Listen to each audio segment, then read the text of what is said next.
So today we need to do some rep farming. It's not going to be glamorous or entertaining for anybody, so instead we're going to listen to an audiobook kind of thing. Guy recapping the Chronicle books.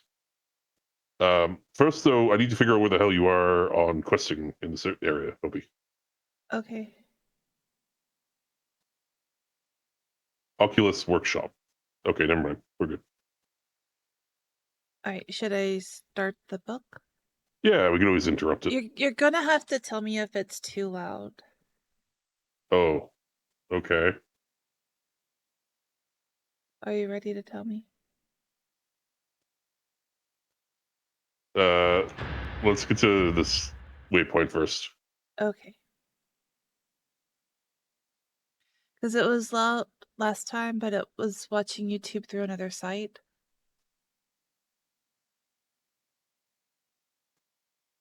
You're not going to get ads in this, are you? No, it's YouTube Premium. Okay. If there's I hear ads, it. it's not ones that I put in there. No, I don't think there's any.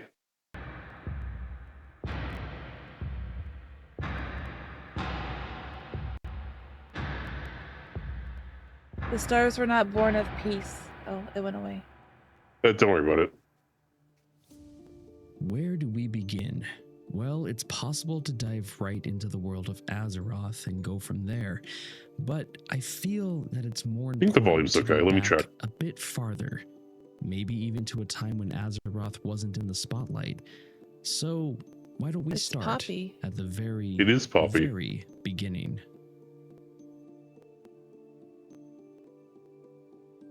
I don't think that's the video, Hopey. I Before think there that might was be your life, computer. Before the cosmos took form, there were two opposing. Oh, good grief. Let me unplug and replug the thing. We are not frozen. Let's see about the sound. Right. Light and void. Light drifted in the form of a prismatic Not Poppy. sea, spreading Not nothing Poppy. but joy and hope. As this light expanded, some of its energies faded, which Hang left on. behind pockets of nothingness. I'm getting From the settled back absence with of my light blanket. came what we know as the void. Very soft purple Now, if the blanket light with was filled butterflies with joy on and it. hope, you I can think only I need imagine to what restart Parsec encompassed on my the end. void. Okay. It was a It would have dark changed sound and devices, I vampiric guess. force with a single purpose Yeah, to it also devour changed all energy. video So, devices briefly. When the light and Right. void clashed in a series of There we catastrophic go. explosions, well, that only ruptured the fabric of creation and gave birth to a new realm. This is when the physical universe was born. When we think of World of Warcraft, we think of Ambervale. the planet It is Azeroth. ambery. Oh, I can But get this this. place that we've Yeah. adventured in for years upon years is but a small part of the big picture. Really, it's just a speck of sand in what we know as the Great Beyond. The Great Beyond is the physical universe. It's literal space filled with stars, worlds, and civilizations, all created from the energy produced from the clash of light and void. On the flip side, Are we the most looking unstable for energy Ancient is Mana created in specifically? astral dimension. No, we're looking for known Oculus. as the Twisting Nether. Which I don't see suddenly. This separated reality existed outside the Yeah. borders of the physical universe. It's a completely different realm that occasionally would break the barrier and seep into the great beyond, sneaking its way into reality and warping the creations that lived there. Not only did the clash of light and void create the physical and astral realms, but shards of light were literally flung out into the great beyond. Well, we can do this, I These guess. sparks of light would then combine with worlds Nope, and doesn't create work. what we know as creatures, both wondrous and terrible. The most common forms of life were the elemental spirits, beings big piece made candy. of fire, water, earth, and air. These elemental creatures were native to nearly every physical world within the great beyond. Now and then, clouds of fractured light gathered and gave life to beings with far greater power and potential. One of these beings was called the Naru, creatures filled with an immense amount of holy energy. And as they gazed out across the universe, they saw a realm of limitless possibilities in which they could spread That's quite hope loud. You may want to turn and that nurture down. life wherever they could find it. The other beings that were created from these sparks of life were the Titans. How's that? Their spirits, which are also known I don't as know. Talk to her. world souls, I didn't mean the formed movie, the show. deep in the center of Oh, a no, I small have number of everything muted. planets. So I didn't hear her. These world souls slept for Huh? ages, and when they awoke, I have they everything awoke muted. I as don't hear living her. worlds. Talk to her Now, again? This doesn't mean that the Titans themselves Oh, are it is me. planets floating All right, through let's turn mine down. space, but rather Do I need to they're take the workshop cosmic in an old ally? entities burst from a planet. Yes. The difference between the Naru and the Titans is this. The Naru Oh, do I need set to read out this? to safeguard all of Oh, life, God, no.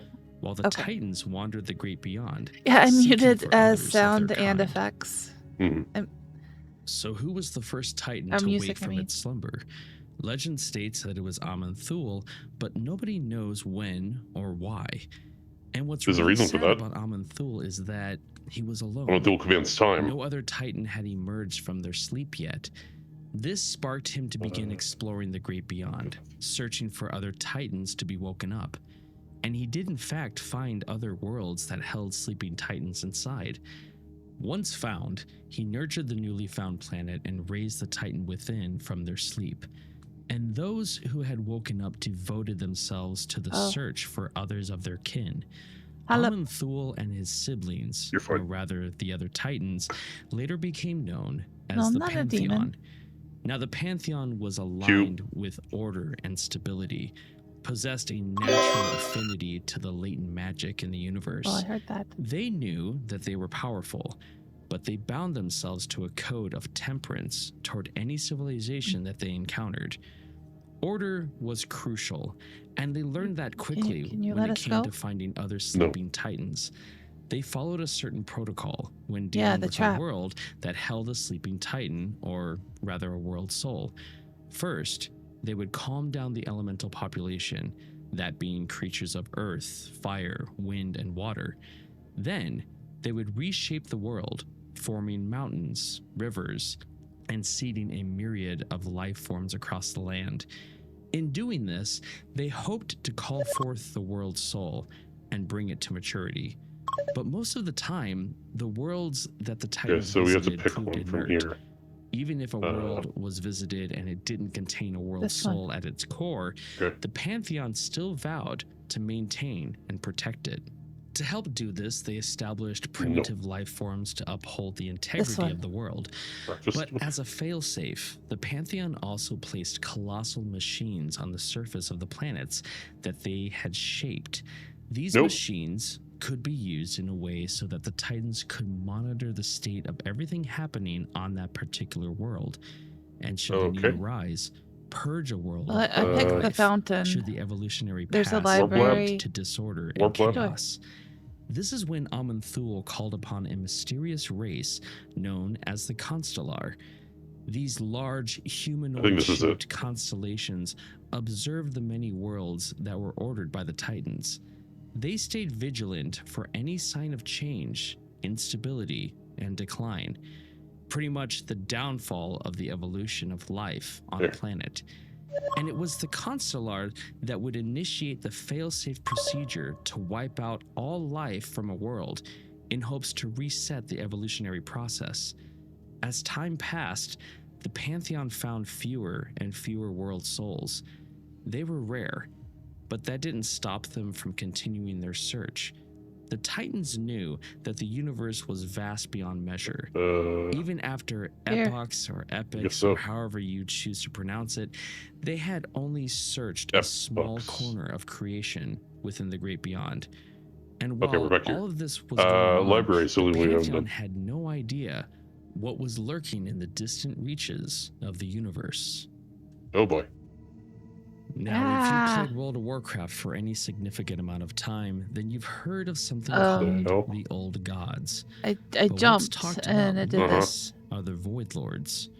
When the Great Beyond came to be, dark spirits looked to twist reality into a realm I went of through a eternal target and I torment. got teleported. These dark spirits were known as the Void Lords. I'm still waiting to be teleported out of here. Searched for their Go kin, through one of the purple Void things. Lords watched and I grew desperately jealous have of their tried. power. I promise. So they figured that the next best thing Okay, would I'm be to out. corrupt one of the members of the Pantheon into an instrument of their will. In essence, they wanted to create a powerful Dark Titan. All But right. something Do we held go Void to the Lords fountain now, back then? from achieving their Yeah, goal. I guess. They struggled to manifest themselves in the physical universe. Whatever influence they could seep into reality warped and changed up. some of the lower life forms found in certain worlds. But Telemetry left from regarding here? a Titan, Garden. a member of the Pantheon, it just didn't seem to work. Hang They on. Where did couldn't you corrupt go? one. Telemetry left. So it was back to the drawing board for the Void Lords. And in the end, they decided that the only way to corrupt a Titan would be to start the process when they're most vulnerable, while it was still sleeping as a world soul. But the Yeah. Void Lords didn't know which worlds held a sleeping Titan at its core. Now, the Void Lords couldn't leave the Void, so they took a chance and created dark creatures that they would hurl out into the physical universe in hopes of I don't know how crashing true that into is a anymore. planet. We need And to if find they were out. lucky, that planet would contain a world soul. These dark creatures would later be known as the Old Gods. Now, the Titans were aware of void energies, but they had no clue that the Void Lords and Old Gods were even in existence. And this is because the Pantheon's attention was might teleport fixated us back, I on a guess. much more immediate threat: demons. Creatures that had been born from the twisting nether. Creatures that hungered for nothing less than the destruction of all life in the universe. Nope. Demons are very passionate when it comes to pushing the boundaries of their power, regardless of the consequences. Library. Many of these creatures embrace the all-consuming powers of fell magic, and it wasn't long before a lot of them clawed their way into the physical universe from the twisting nether, only to terrorize mortal civilizations and create chaos in many different worlds. Now, demons came in all shapes and sizes. You're probably familiar with the two-headed void hounds, or even the mindless amalgamations such as the abyssals and infernals. Yeah, I gotta but go back among now. these creatures were the greater demons, the Nathrazim, also known as Dreadlords. Nathrazim are not demons These anymore. Demons dedicated their existence They're to imposters from the mastery of Shadowlands. shadow magic, and apart from that, they enjoyed infiltrating mortal civilizations, sowing unrest, and turning nations against nations. In short, they loved to stir the pot. And once these societies fell apart and crumbled from within, the Dreadlords would corrupt the population and twist the people into new horrific breeds of demons. Pit Lords, another demon type, took a more direct approach to conquering worlds. They simply brutalized and tortured mortals who got in their way. Pit Lords would even enslave the lesser demons from the twisting nether and use them as fodder to besiege the mortal civilizations of the great dark beyond. Now, the Pantheon soon learned about the demonic incursions that were starting up, and they feared that the demons would disrupt the Pantheon's quest to find and awaken world souls. So, what did they do? To handle the situation, they let loose their greatest warrior. They let loose a Titan named Sargeras. Out of all the members of the Pantheon, Sargeras displayed unmatched courage and strength, and because of that, he was the best choice to eradicate the demons that had slipped into the physical universe from the twisted nether. He didn't waste any time. Sargeras moved quickly to worlds that were erratic with volatile energy. These places were heavily influenced by the twisting nether, so much that it had spilled into the physical universe, which allowed many demons to manifest.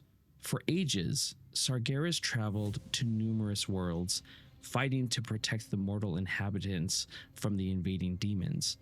Not only did he battle, but he also witnessed the demise of entire civilizations as they were warped into depraved aberrations. Because of this, Sargeras began to feel an overwhelming sense of helplessness.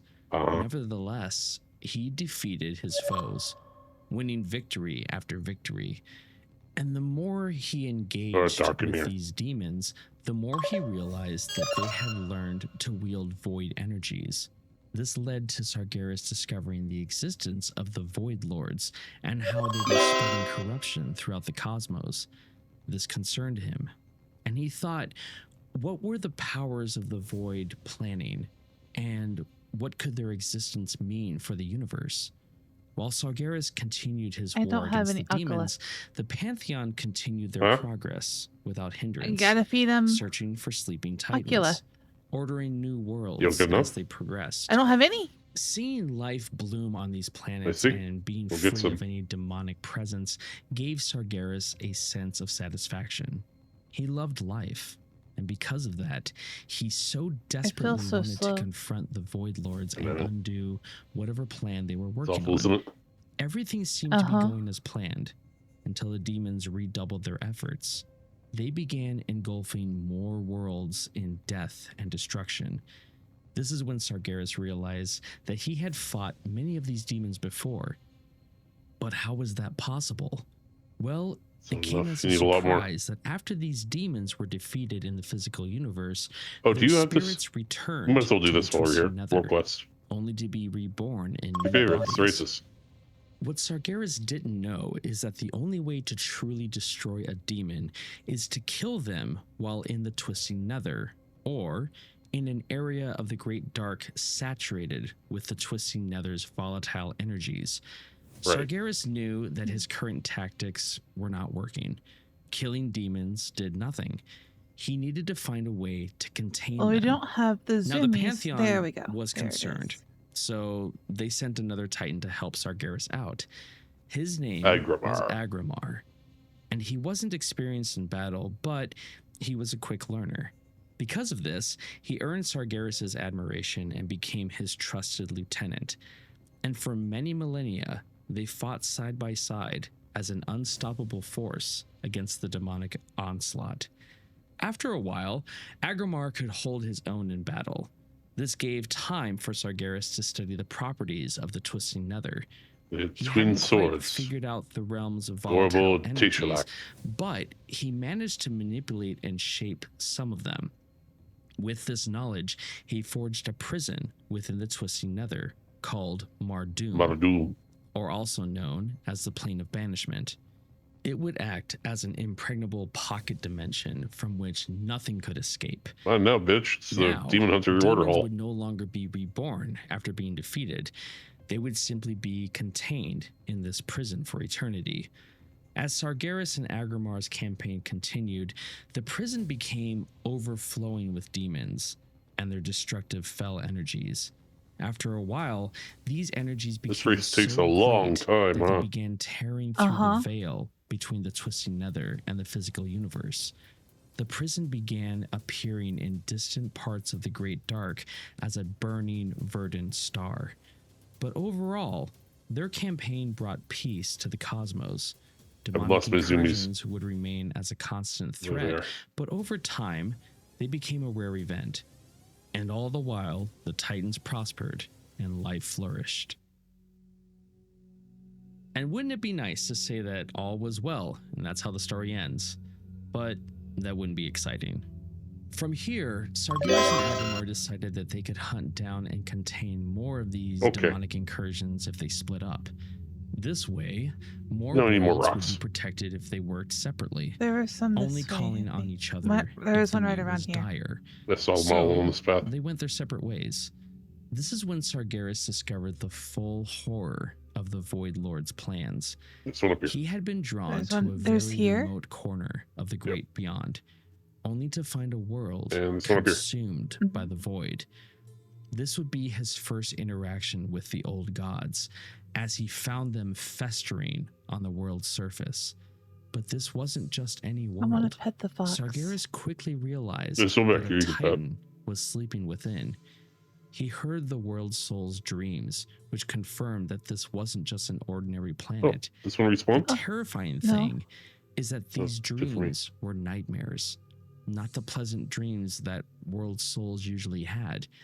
The old god's tendrils had buried Oh, deep this is just a into guy. the planet.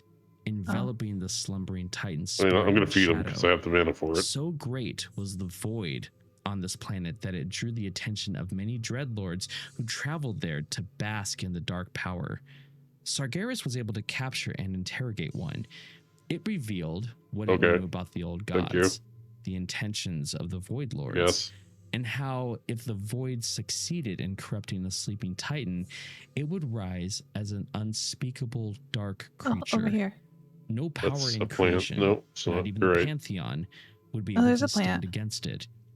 I get to pick my This flowers. warped Titan, if woken up, would consume all matter and energy in the universe, bringing all of existence under the Void Lord's will. Now, Sargeras had seen a lot of hardships. I'm full up, so I'll let you get it. Did he experience fear until this moment?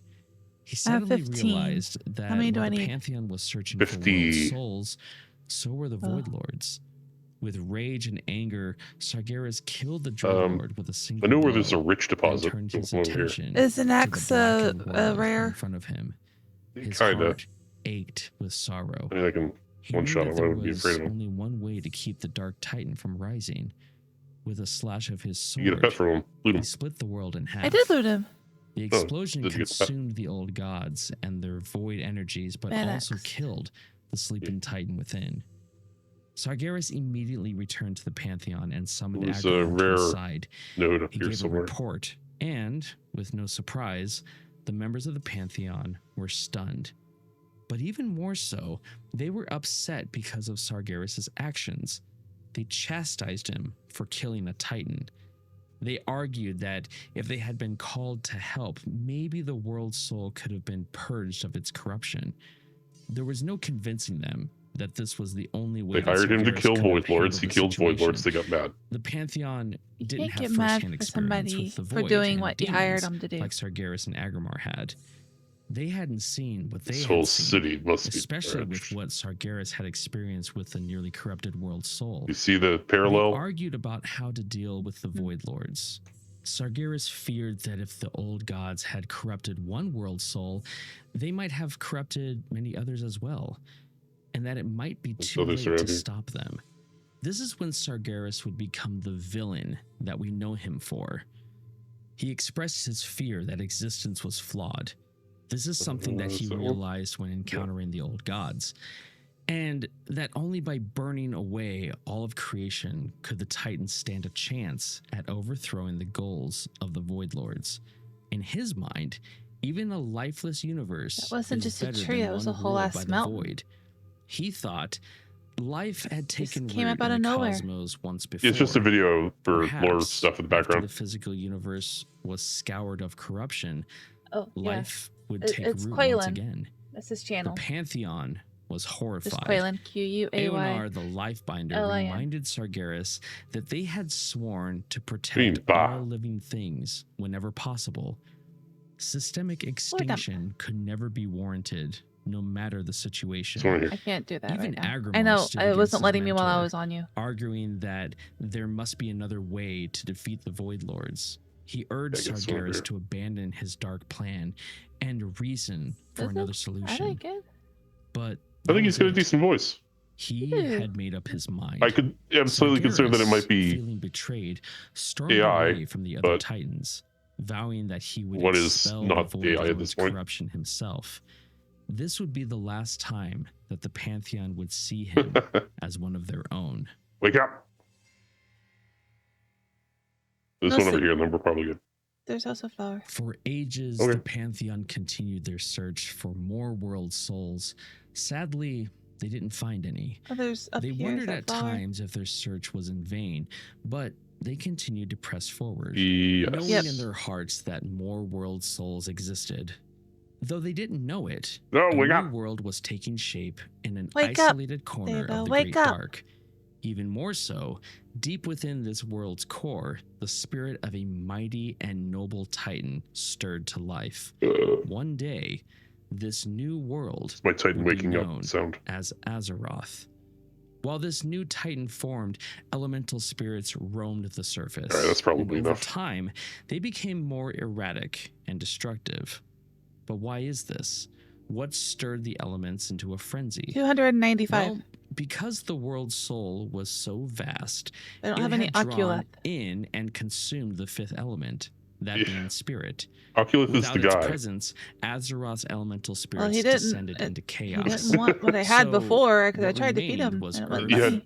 You didn't have enough fire, ancient mana. wind, You do and that. water, each led by their respective lords that reigned over Mama. the lesser elements on the planet. Mana. Those being Al-Akir, the Wind Lord, famous for sending minions to spy on his enemies and sow distrust among their ranks. Ragnaros, the Fire Lord, who embraced brute force Ragnaros. to take out his foes. Therazane, the Stone Mother, known for her impenetrable Okay. fortifications.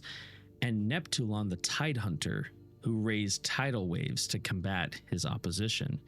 Basically, all four of them hated each other and waged hold on. war for an untold millennia. Wait. Dominion over Azeroth was in a constant shift between factions. Then, the old gods arrived. Crashing down into Azeroth's surface Yeah, from the survey great it. dark, the old gods Down? embedded themselves in different Oh, is it? locations across the No. world. They were Ow. large, multi-eyed, disgusting maybe? mounds of writhing shadows that posed nothing more Oh, than a good. direct threat Okay, when you don't looked have to at. drown me. Apart from the Jeez. corruption that to spread from their landing chug a sites, cherry alcohol these thing. cancerous beings Well, I'm also drinking a Prosecco. were in the so- works of digging deep to reach the world's soul below. This is the way. Not only did their corruption spread, but it also gave rise to Is two up. new races. I think so. The Noraki, There's also ruins known above. as the Faceless Ones, and the Akir, insectoids of incredible strength and resilience. Both races served their masters. Don't let Prosecco that fool you. being It the doesn't really old taste like gods, pear. with or Prosecco. fanatical loyalty. But what was their This use? is place. Why create these races to begin Oh with? no. Well, Sound effects. first off, they were to expand the borders of the old god's dominion. The What is the point faceless of this? ones were tasked to erect knows? towering citadels and temple cities around their masters, since the Does old moving gods help it go were set in faster? place No. and couldn't be moved. The greatest of these fortifications was built around Yasharaj, the most Yasharaj. powerful and wicked of the Yeah. old gods, who was located in Shard. the center of Azeroth. Oh, by the way, if we haven't talked about it yet, I'll drink this some is what water, too. Azeroth originally looked like. But we'll talk about this a little bit more later on. A It's whole just blob of a the As land. Kalimdor. these dark Yeah. cities rose, Continent the of old god's of Kalimdor. dominion would These spread are the and continents. become known as the Black Empire. It didn't take long for the elemental lords to realize what was going on. Knowing the threat that had This quest is arrived on their dumb. homeworld, they band Yep. together for the first time to work in unison against a common enemy. Al-Akir's Tempest joined with Ragnaros's fiery servants Oh, to fuck create off. monstrous cyclones of flame. Fuck Therazane off. raised jagged rock walls to halt her enemies and shatter their temple cities, while Neptulon and his tidal minions swept in, crushing the Faceless Ones and the Akir between the raised stone. But despite their power, they could not overcome the Black Empire. No matter how many of the old gods' Okay. minions they killed, more and more would Oh, there's spawn. the- In the end, Oh, the old don't have gods that thing. enslaved the elementals I only and had their 90%. lords. And Hang with that, Oh, wait. the Black Empire crept over the You can use surface it, of you're fine. Azeroth, spiraling it There into you an go. abyss of suffering and death. Cool. You can teleport down now. Meanwhile, Agrimar continued what Sargeras had begun. He guess we're done eradicated there. all Okay. signs of Move on. demonic influence from one world to the next. Even though he bore the full weight of this task alone, he never gave up. Somewhere deep inside him, he believed that Sargeras would one day return and see that the Pantheon's can cause fix was him. right. It was Can then, you? during his long and lonely journey, That's what he's that saying. he sensed the tranquil dreams of a slumbering world soul, a world that the Pantheon had yet discovered, a I like planet. Orange that would later Fanta be and named Crush. Pineapple Crush Azeroth. is better, though. The spirit inside of this world was so mighty that Agrimar could feel its dreams even through the corruption that was covering it. When he arrived at its location, horror Those are big seized rats. him. It was the Why won't she same be able to see the thing full that thing? Sargeras saw with the world that he had split in two, except the tendrils of the old gods had Oh, not I yet want to reached see it. the Was there world's something to soul. get in? Oh, over here. There was still time, but the clock was ticking. Agrimar quickly sought counsel with the Pantheon, informed them of his discovery, which also Flower. confirmed that Sargeras had been right about the Void Lords and their plans. Agrimar urged the other Titans to act before Azeroth succumbed to the Oh, there's Void. a thing here. Eonar was quick to back him up. What? And she Up here, compelled there's a note to read. the other Pantheon members to think of the world's potential. You have scattered memories? This sleeping titan could exceed even Sargeras' might. The one world soul that could be capable of extinguishing the Void Lords once and for all. Knowing this, it was a unanimous decision to save Azeroth. Oh, there's no one over matter here. The cost. The plan? To travel to Azeroth's location, every member of the Pantheon, and purge the Black Empire that had consumed it. But they couldn't do it directly. Why do you think themselves. I'm going over here? We have to remember that the Titans that comprise the Pantheon were colossal beings. Even their physical interaction with cosmic, I would say, could destroy the world's soul beneath the surface.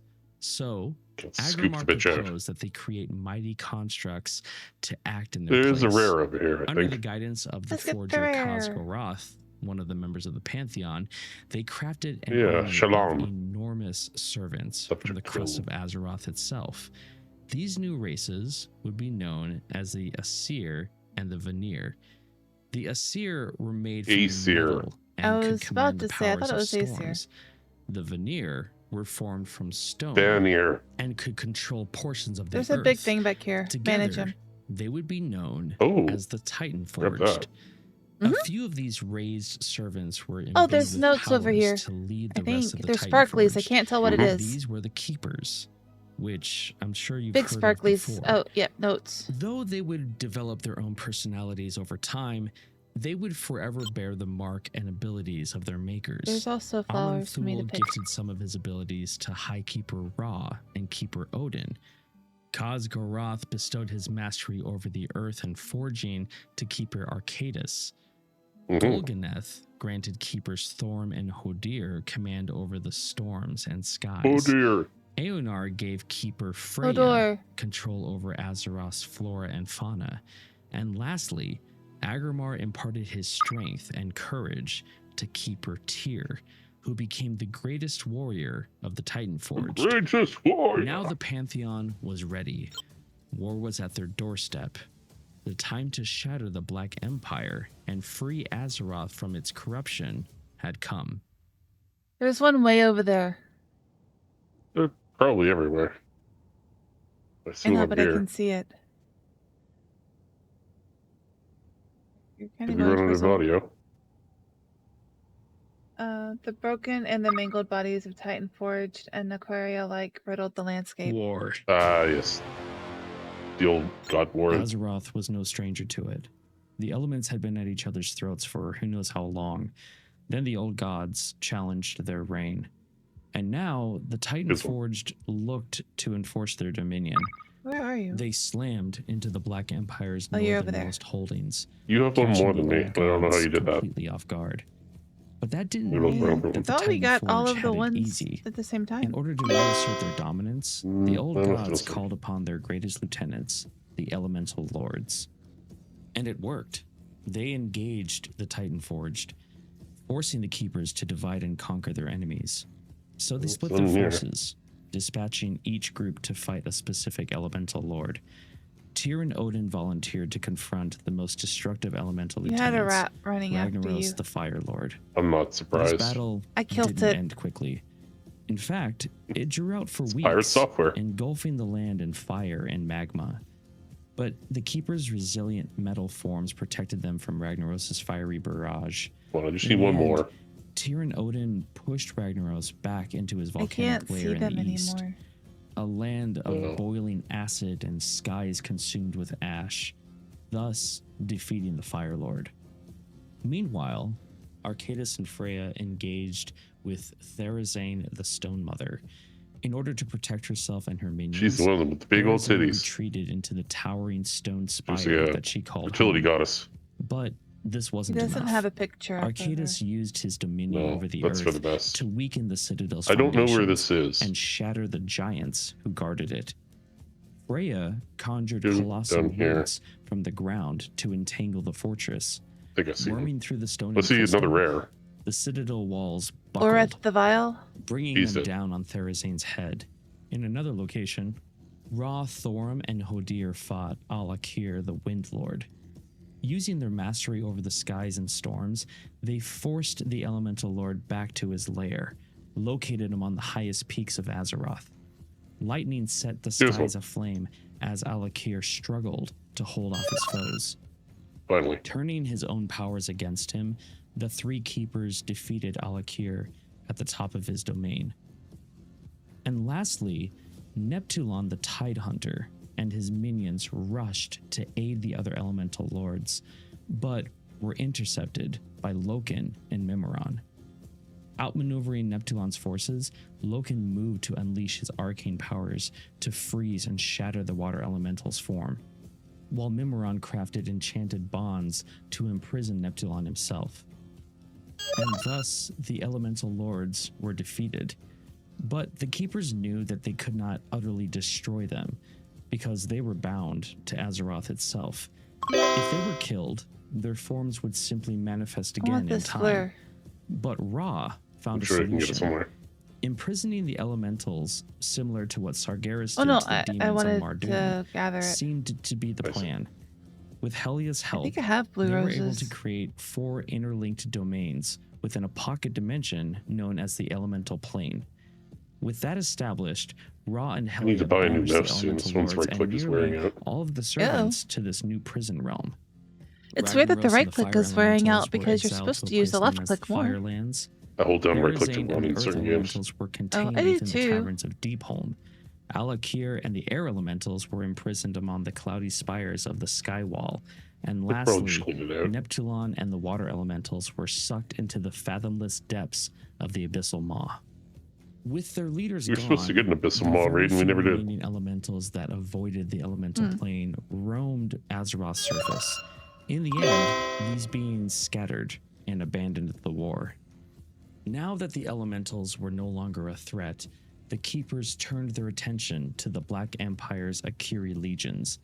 With many of the insectoids dwelling in the catacombs beneath the surface, Arcadus bent the stones and soil to his will, thus collapsing the Akiri It's an burrows earthbender. and driving them above ground. Once up top, the Akiri found themselves surrounded by the Titan Forged. The Killed battles the that would legacy. follow between the two Oh, would prove to okay. be unexpectedly vicious. In time, the Keepers destroyed most of the Akiri race. Only small pockets of the insectoids escaped by tunneling deep underground.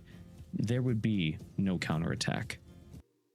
The victories over the Akir and Elementals lifted the Keepers' spirits, but winning these battles were just hurdles, roadblocks to the greatest battles that were still yet to come. Banding together, they turned their attention to the Look at temple Chunk over here. city that was built I was around the gonna old god mention it Yasharj. before you got on your mount. Now, as mentioned in the previous video, the Naraki, also called the Faceless Ones, were charged with building towers and citadels around the landing sites of the old gods. And the Titan Forged knew that this location was the most powerful of the Naraki bastions on Azeroth. The Little chunk Keepers here. believed they could crush their enemies in one swift stroke. Driving through one swarm of Naraki after another, Supposed to be finding they battled their way Withered towards the mountainous and form charming them. of Yasharj. This wasn't an easy push. Many of the broken bodies of Titan Forged and Yeah, let's slow Naraki down. alike riddled the landscape by the time the invaders breached the city and assaulted the old god itself. definitely some down here. Yasharj was more powerful than the Keepers had expected. It poisoned the minds Well, of we the killed them a Titan little fast. Forged, drawing out their fears and darkening their thoughts. Watching the outcome of this war, the Pantheon worried that the old god would overwhelm their creations. Creations that were designed specifically so that the Titans wouldn't risk You get physically credit for it? harming the world due to their Yeah. colossal size. Oh, But at this point, I'll try with to just do that failure one. on the horizon, they decided to take direct action. What happened next would be the catalyst for future events. Aman'Thul himself reached down through the skies of Azeroth and took hold of Yashar's body. With a heave of his colossal arm, he tore the old god from the crust of the earth. Yashar's corrupted body was ripped apart. In that moment, the old god's death rattle shattered mountaintops and obliterated hundreds I got of Titanforged Tal'Danot's mana where flask. they stood. Finally, Yashar's, the evilest of the old gods on Azeroth, was dead.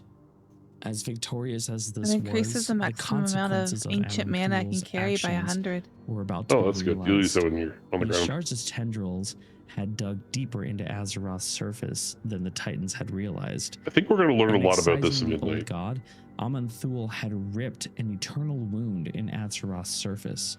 Volatile arcane energies, or rather This part I'm the not sure it's canon lifeblood anymore. of an Ascent Titan, erupted from the scar and rolled out across the world. Horrified by what had happened, the Pantheon quickly realized that they could not kill another old god in the same manner.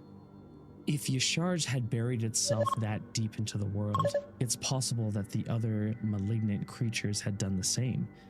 Creating another wound in Azeroth's surface could mean the end of the sleeping world's soul.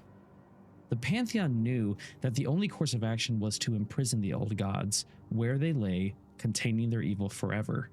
Easy to do? I don't know about that. Not really. But it would be possible big with chunk. the aid of the Keepers. We The both plan went, was ooh. this: shatter Ooh, the piece of last candy. vestiges of the Black Empire by It looks battling delicious, each to be of the honest. remaining old gods directly. Once weakened, I think- Arcadus would create subterranean I chambers don't know if to we changed contain this one them, yet. leaving Mimiron to fashion colossal What machineries goes to around? lock the old gods in place. When the two That's of a them puzzle. had completed their work, Loken would imbue each prison with a great enchantment that would neutralize the evil emanating from the scary. old gods. With their plans set in stone, the Titan Forge began their campaign. Fighting along their way, they moved to the southeast to the bastion of Nazoth. Once the old god scary. was overwhelmed, the Keepers used their powers to seal the creature in an underground go. prison. Moving to the southwest, the Titan Forged marched to the sprawling temple city that had grown around the third old god, Cthulhu. The Keepers and their allies purged swarms did of a lay Naraki thing. before assaulting the Ooh, old god I got a itself and zoomies. subduing it. Similar to The what lace they sparks had give done you with Nazoth, zoomies. another prison was Oh, constructed, so they do. and Cthulhu was entombed beneath the earth. With three of the old I gods don't contained, quite only understand what one we're doing remained, here. the I vicious think we may have and to talk to an cunning NPC that we haven't talked to yet. Yogg-Saron.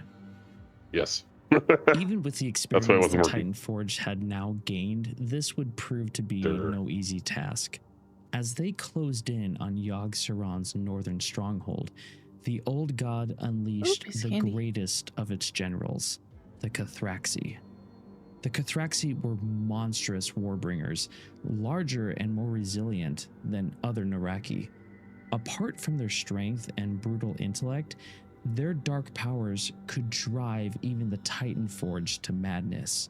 Enraging the remnants of the Black Empire into Now a you can do this frenzy, they swarmed the Titan Forged on all sides. This way. By the time the Keepers and their allies reached Yogg-Saron, their forces had greatly diminished.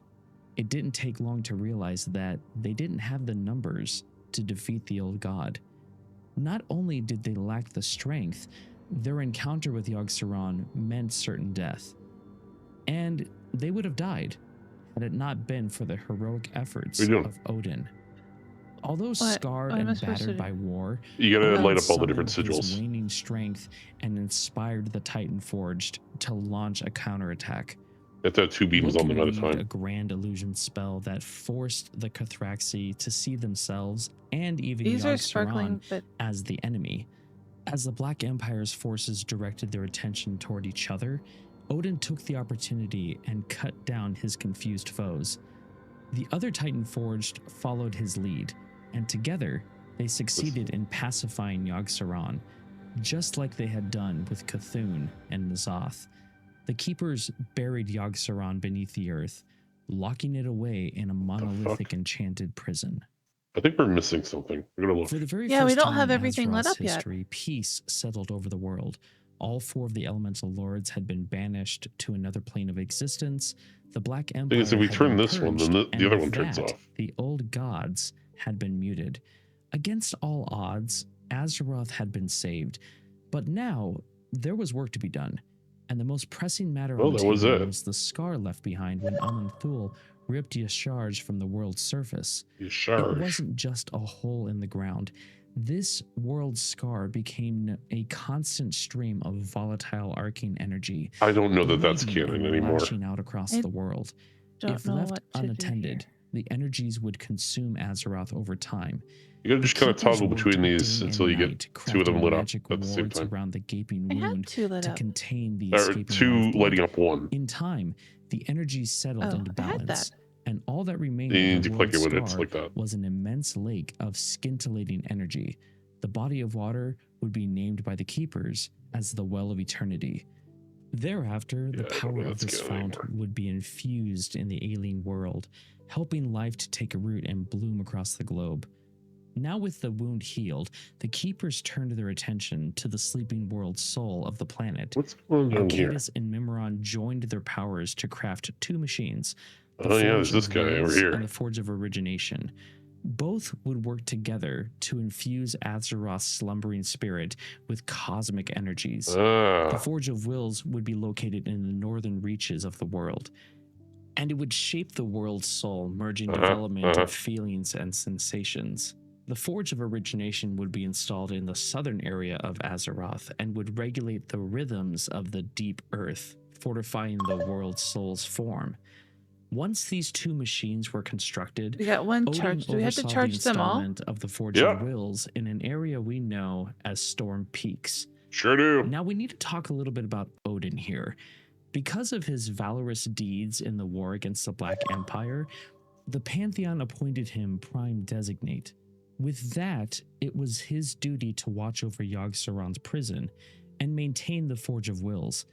This is when the Okay, Keepers began think I building their understand. main bastion, the fortress known as Ulduar. Hmm. Not only would this stronghold Ulduar? house the old god Yogg-Saron, Ulduar. but it would also house the Forge of Wills and other machineries that the Keepers would create. Now, I only the have Forge 2 of lights Wills coming in. served another purpose. Yes. It had the ability to draw They're only on going the to the life same essence of 2. Azeroth, which You in could- turn okay. gave shape and sentience I need to to explain this to you. creatures of living I'm clicking stone them and more than metal, once, so it's different going around. I But understand. types of Titan forged. Listen to me. This new So generation there's of one in each races would corner, help right? the There's Keepers one bring when we order came to in, the and there's world. one that we do As over there the on Forge of the other Wills side. turned its Yeah. gears, Highkeeper Ra No. traveled Come here, south come here, to come here. install the Forge of you're saying Origination. come here. Accompanying Yeah. him were a number of stone-skinned creatures this recently created from the machine to the north. Big one over The here Anubisath toggles giants, which the Leonine is affected Tol'vir, by the big blue beam. and the Okay. indomitable Mogu. Mhm. While en route to their location, Ra discovered the remnants of Yasharj's body Okay. laying scattered across Back the here. land. When Aman'Thul wish I had ran ripped the old god faster. from Azeroth, pieces of it had fallen back to the surface, infusing the land with Beverly evil. Spark. The largest of these pieces was Yasharj's heart, Okay. a mass of diseased flesh, ripe with void energies. This one controls the Rather purple than beam. destroying the heart, Ra built a subterranean vault to contain it, thus neutralizing its evil. He and the other keepers knew that studying the heart would help them understand the nature of the old gods, and not only them, but other void creatures. This is when Ra gave the Mogu charge of watching over the vault of Yasharj. Not only would they Yasharj. guard the vault, but the surrounding land as well. Ra continued his expedition and traveled west. There, he and his followers established the Forge of Origination. Once operational, Ra could feel the twin forges working in synergy, sending healing energies through the heart of the world. Oh, we With don't the need that second one. machine up and running, Ra and his followers built a fortress around the Forge of Origination. We know this as Oldham or Olddoom, really depending on how you pronounce it. And this location would become the southernmost base of operations for the Keepers. Like the Forge of Wills, the Forge of Origination They could also toggle both of them. served a dual purpose.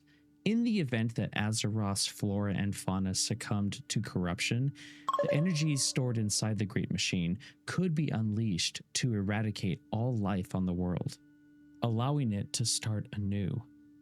Like the Mogu keeping watch over the old god's heart, There we the go. Tolvir and the Anubisaths were charged to safeguard Oldham forever.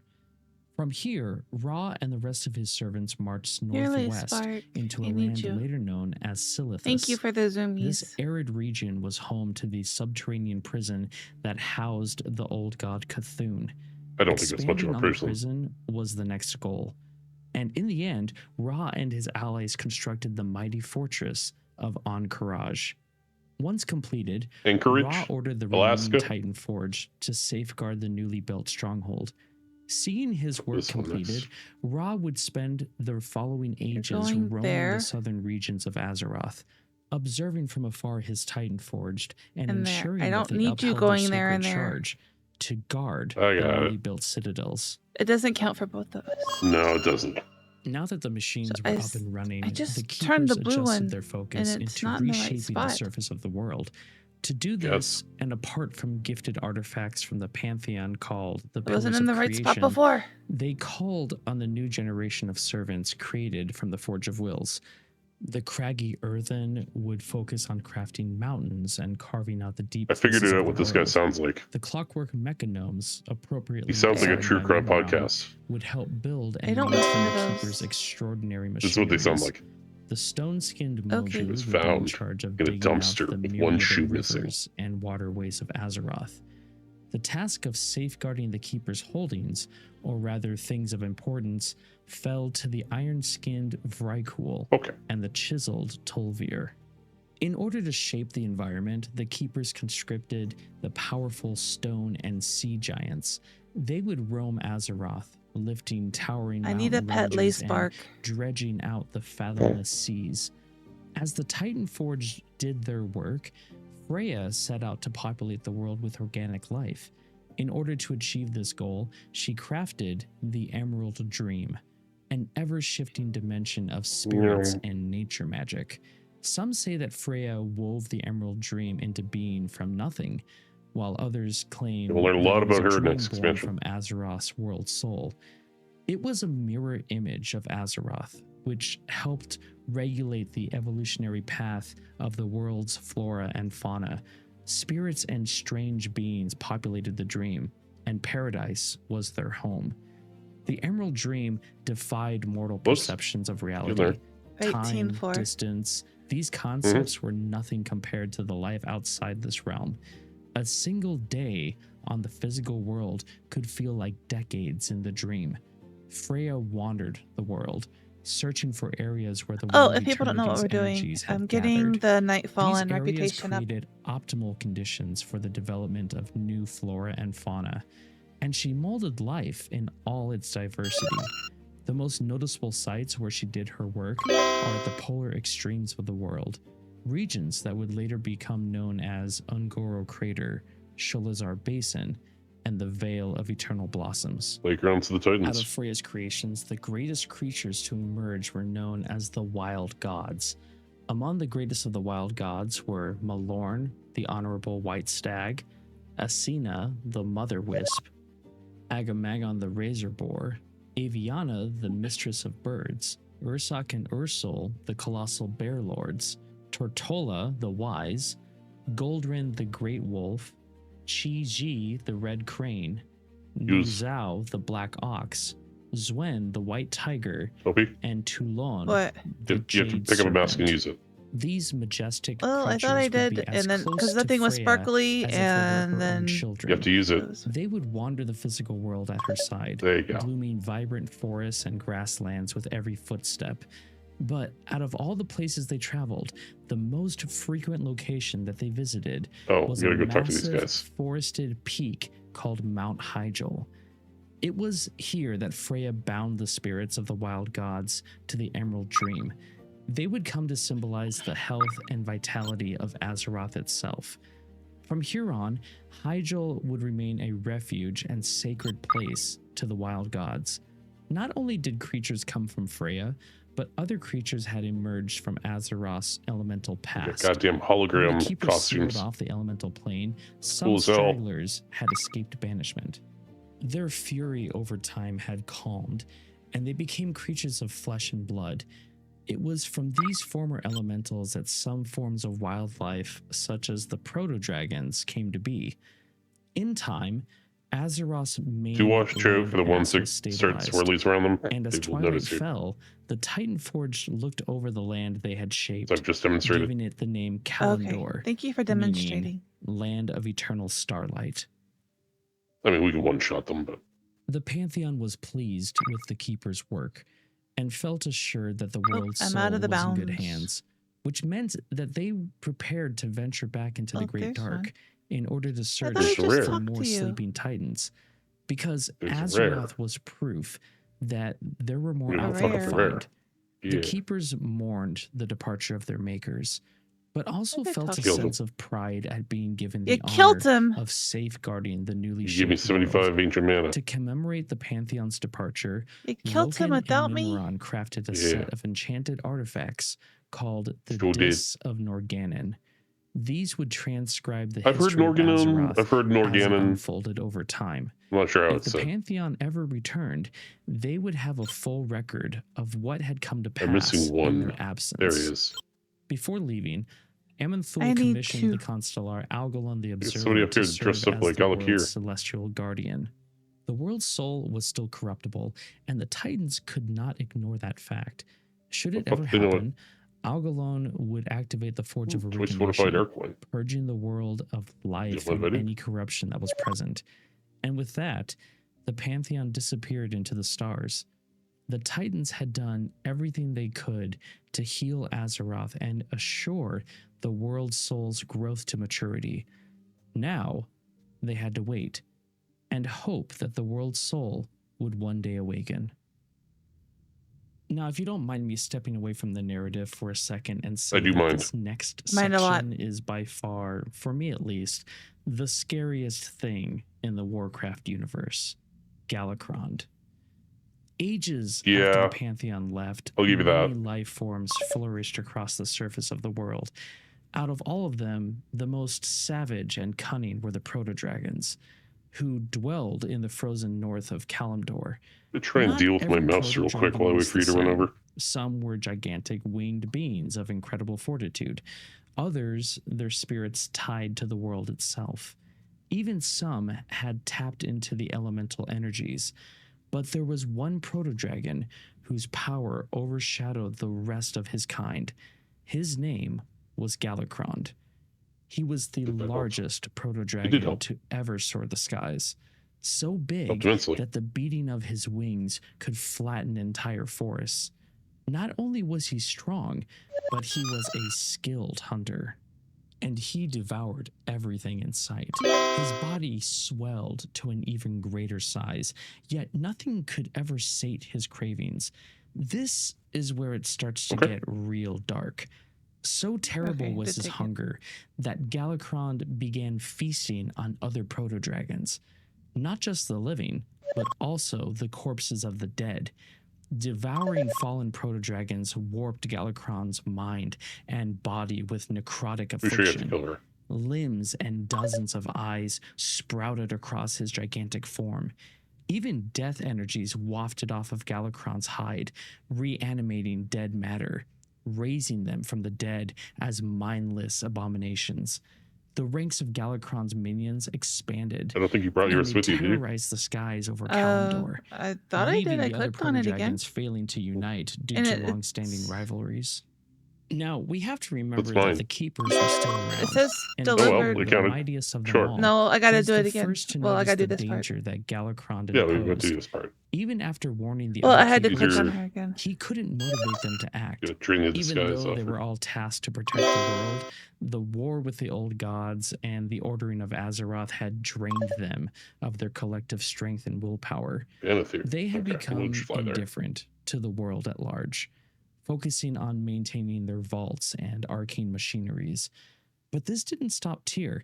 He demanded justice and order, and that drove him. He knew that if Galakrond It was drove left him. unchecked, Insane. I got he caught. would devour all of nature Yeah.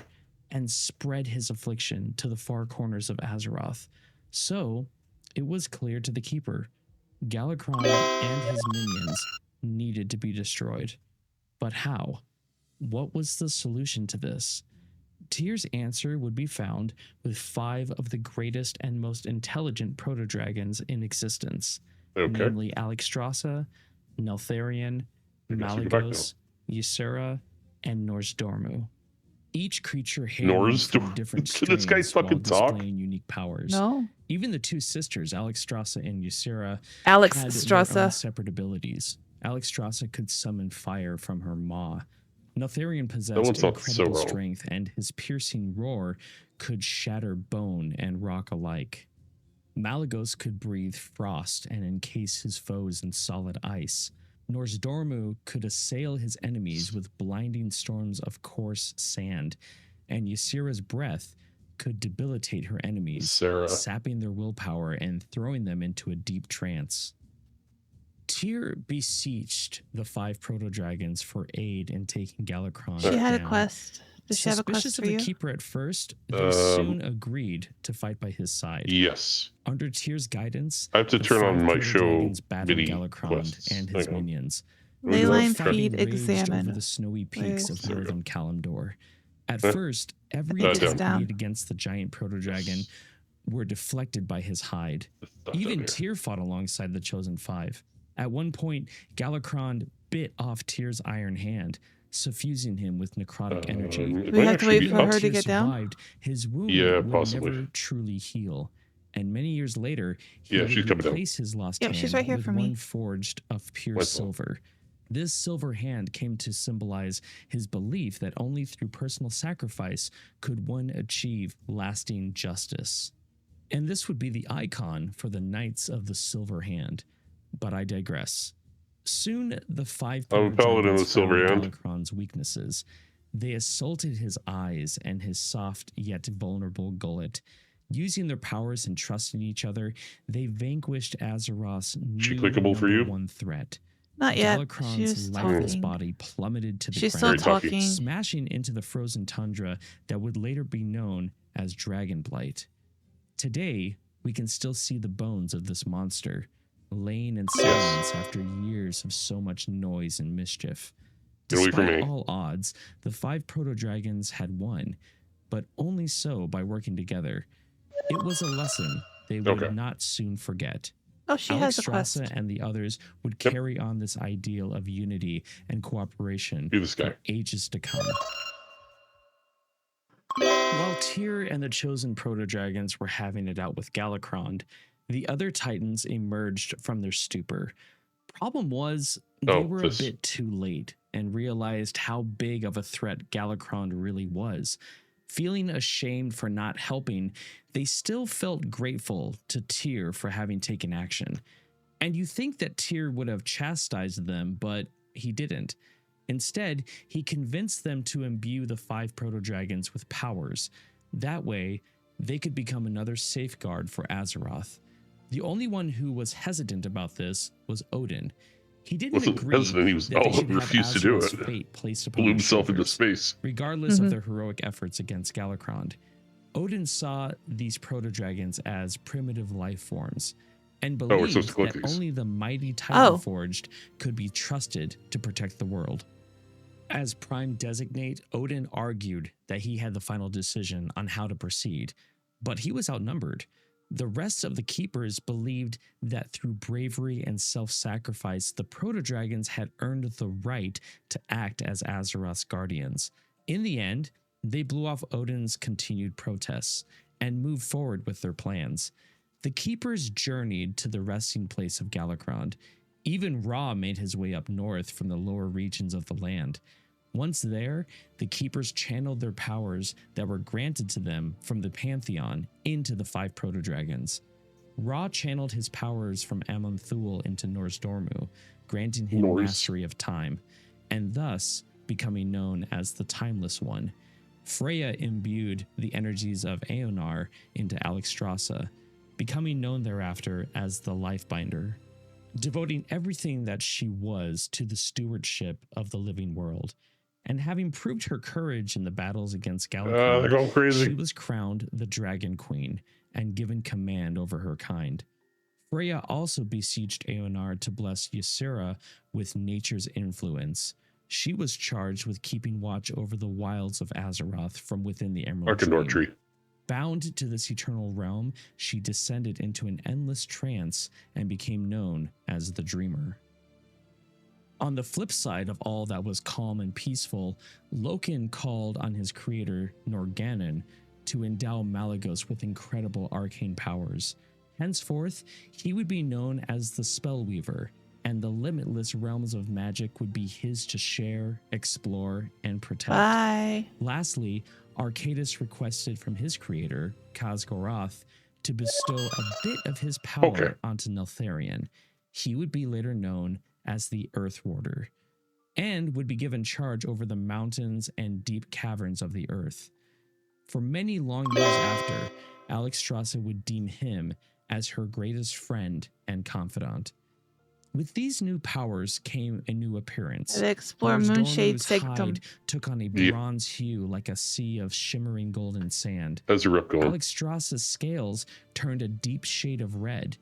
Ysera became a vibrant green to reflect her new connection with nature. 8750. Malygos turned an icy 18750. blue color, while much. his scales radiated potent arcane energies, and Neltharion's rough hide became an earthy black. From that day forward, the 5 extraordinary beings would become known as the Dragon Aspects. And with that, the Keepers created With a their new powers combined, species they to are help Captain the Planet. Aspects protect the world. They He's would our serve hero. as their consorts and allies. Gonna take In pollution doing down to so, 0. the Keepers magically altered hundreds of proto-dragon eggs. I would accept the higher And it's from percentage. these eggs that these creatures would be born in the image of the Alright. aspects. This There we new go. race, known as dragons, would form the 5 famous flights: bronze, red, green, blue, and black. Each flight would serve a different dragon aspect, but would be That's bound by annoying. their duty to protect Azeroth. Plus, in order to strengthen this bond, the Keepers What are we forged trying a to do with grand these? tower. You gotta in Northern highlight the things on the Kalimdor floor. called Wormrest Temple, serving as the heart of the dragon's culture, a place where they could gather and discuss their activities. Satisfied with their work, the Keepers disappeared back into their lairs, leaving the aspects to watch over the living creatures of Azeroth. Now, shortly after, this is when the events of this book takes place, the War of the Scaleborn. I've read this book, and overall, it's good. In fact, the first time I saw this novel was at BlizzCon 2023. I did it. It's the reason I got back into making more WoW content. We could dive into this story, talk about the Primal Incarnates, the civil war between the Proto-Dragons and the Aspects that lasted hundreds of years. But in doing so, we would have the possibility of becoming sidetracked and leave the orientation that the Chronicle books are giving. Or, as some would call it, the history of Azeroth per the Titan's point of view. I like to call it the true and original canon, but everyone has their opinion. So for now, we'll move on from this part of There's history a and revisit it in a later video. chest.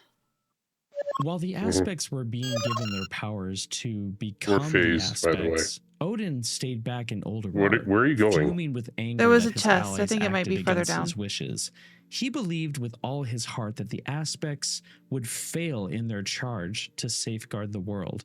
So, to counteract the possibility of failure, he created an elite army of his own design, one that he man. could call on to protect Azeroth should the need ever arise. I think you Some of missed. these scooters. To fill the ranks of this force, he looked to the mighty Vrykul. He saw them, above all other Titan forged, as the perfect expression of the warrior spirit. When Tyr and the other keepers returned to Ulduar, they demanded that Odin abandon Ulduar? these plans. There we But he go. was That's a good single-minded one. in his focus and unbending in his ideas of what was right. This is when he invited the keepers to help him create this new army. When none of them stepped forward to join, Odin announced that he would be pursuing his quest without them. So many And so he did. scooters. First, by securing one of Ulduar's wings to act as the base for They his stole new the seed. army. This section became did. permanently separated from the rest of the fortress and from the other keepers, but only so with the help of thank you. Helya. You slayed Odin, them over and the freed me. ages, saw It's a her Durd. as his adopted daughter. Their bond was close. So she wove a great spell to encase the keeper's stronghold. Then, focusing all her power, she Aye. ripped the colossal chunk of Ulduar from the earth and lifted it into the cloudy skies. In time, this floating citadel would become known as the Halls of Valor. And from this location, Odin that, would right? deliver a proclamation to the What? Vrykul. Halls Those of that Valor. proved their bravery by dying a Think so? glorious death in battle You did. would I know live you did. again in the Okay. Halls of Valor. Their spirit would be a transported to the couple times. fortress and given a Yeah, mighty 'cause it new did weird. storm-forged body. They would later be known as the Valajar and serve as No, that was Azeroth's Order Hall, not Halls of foremost Valor. guardians. All that remained was to find a means of ferrying the spirits of the dead to the new citadel in the skies. It just didn't happen when they died. For this, Odin studied the energies that permeated the Shadowlands.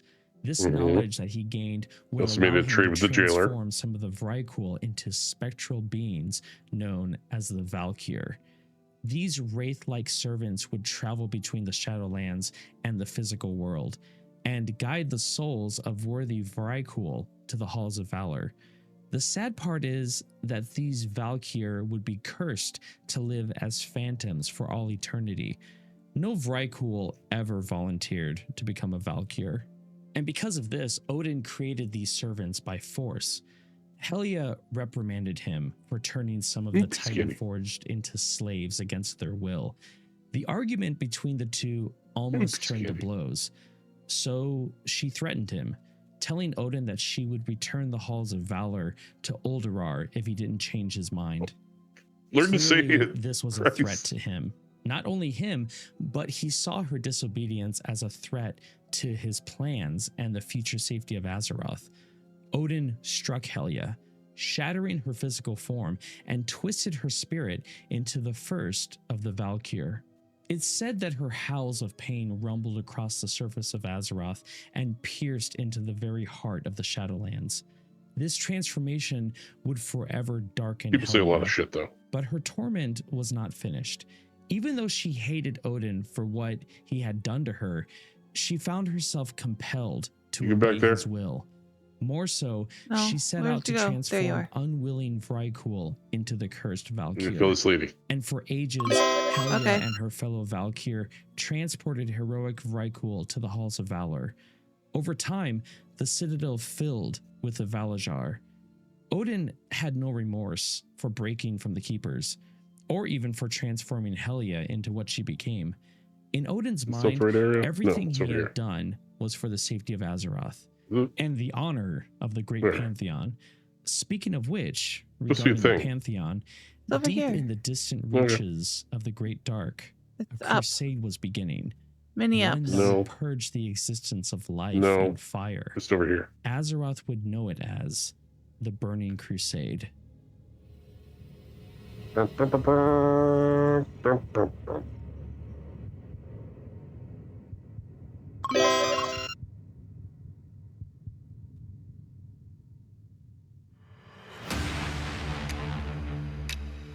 I have seen countless worlds fall before the might of the Burning Legion, and your world is next.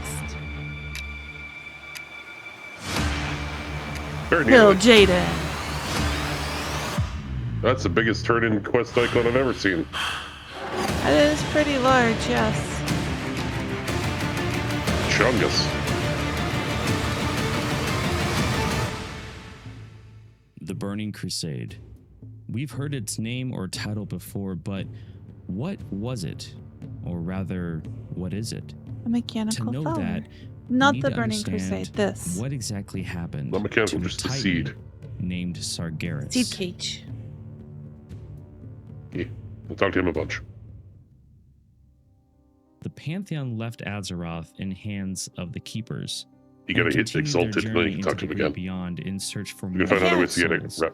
Now, we know that You're not exalted Sargeras yet. had broken all ties with the Pantheon. I Okay. have Because go. I after have learning about the Void Lords 950 and their left to go. plans, his new mission Easy. was to purge the entire Super universe easy. of all life. Seeing creation itself as fatally flawed, he pursued the chance for a complete restart. And this is where the Burning Crusade would begin. In order to accomplish this task, Also, Sargeras might as well would just do need the a raid. massive army. But One shot where everything in could it. one find the Okay. numbers for this war machine? Well, he already had it. Sargeras would use the countless amount of demons Beaver that he had imprisoned in the plane of banishment called Mardum. Over time, this prison had become bloated with fell magic and vengeful demons. Even their Bloated with presence fell magic. warped Mardum, What a phrase. transforming it into a realm of nightmares. Fell energy constantly bombarded the prison walls, bathing the captive demons in a sea of volatile magic. So it's safe to say that these demons were enraged, Use your cube, please. and that's exactly what Oh, Sargeras was cube. looking for.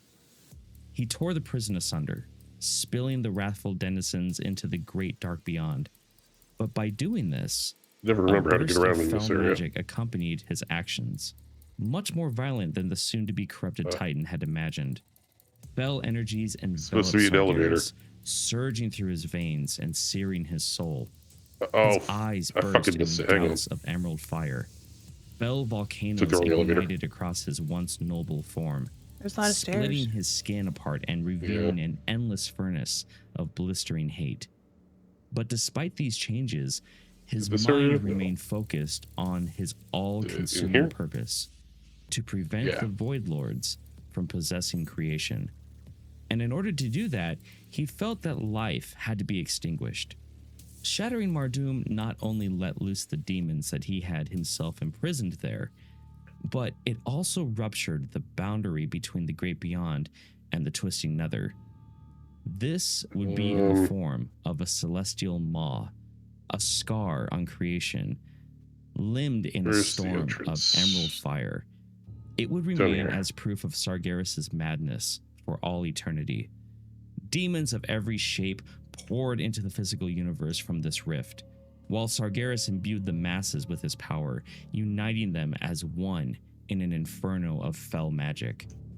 Even though some of the demons had already tapped into the there's a warp fell here. energies before, Let's look at that one they over here. had never experienced the power that was granted to them by the corrupt Titan. This was new. So new that some of the creatures grew in size and stature. But why would the demons even consider abiding by Sargeras' rules, or even choose to fight for his cause? Well, by this point, Sargeras knew a lot about the nature of demons. But more importantly, he knew how to permanently destroy their spirits. So, the pact was this.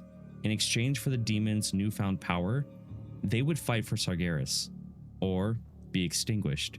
It really wasn't a difficult choice to make. Nope. And thus, Sargeras unleashed his new army, the Burning Legion. This mass force would now invade an innumerable number of Come. worlds that populated the Great Dark. Never had the forces of evil been united in such quantity, and Sargeras wielded enough power to make disobedience all but unthinkable. Nobody was going to challenge him. But more importantly, his minions took great delight in their role as agents of extinction. The Burning Legion fell upon its first world. Even though it didn't contain a sleeping titan, it was still a world that had been ordered by the Pantheon in ages past. Similar, if not exactly the same way that Azeroth was ordered just a short while ago. Sargeras' forces incinerated the mortal civilizations that lived there, wiping out dozens of sentient species. When the Constellar that was charged to rep in this here? world arrived to handle the situation, No. Sargeras annihilated the celestial being. Now, turning our attention to the Interesting. Pantheon, Agrimar was the first to learn about Maybe the we'll up the Constellar's bosses. death.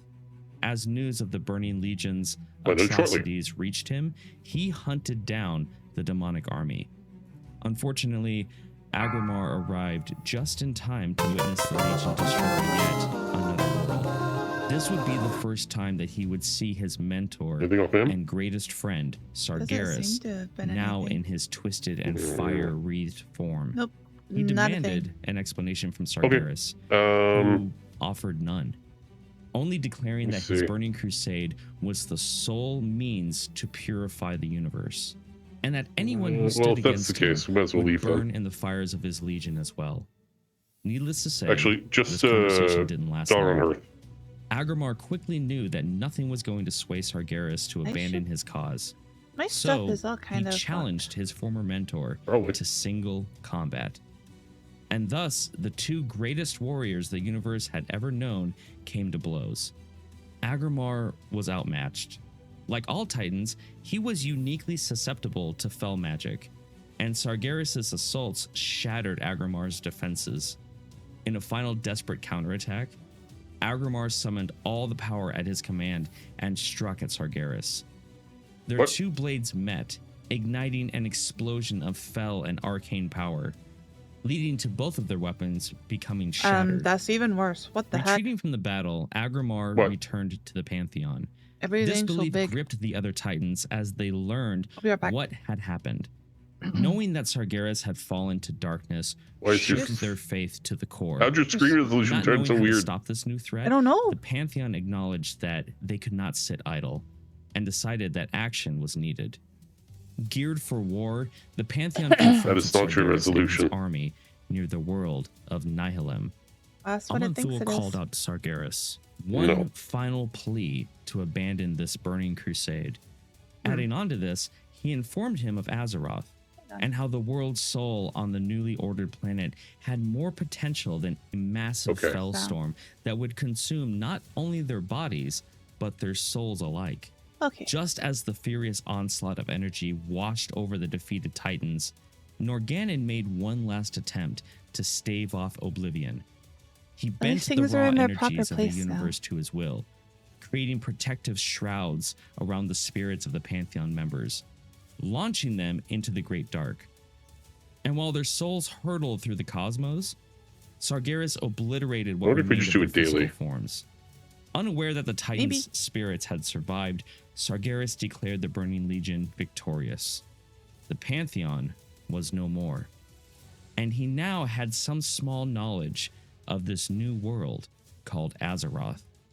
Not knowing its location, and with the Pantheon no longer in his way, he knew that it would only be a matter of time before he would find it.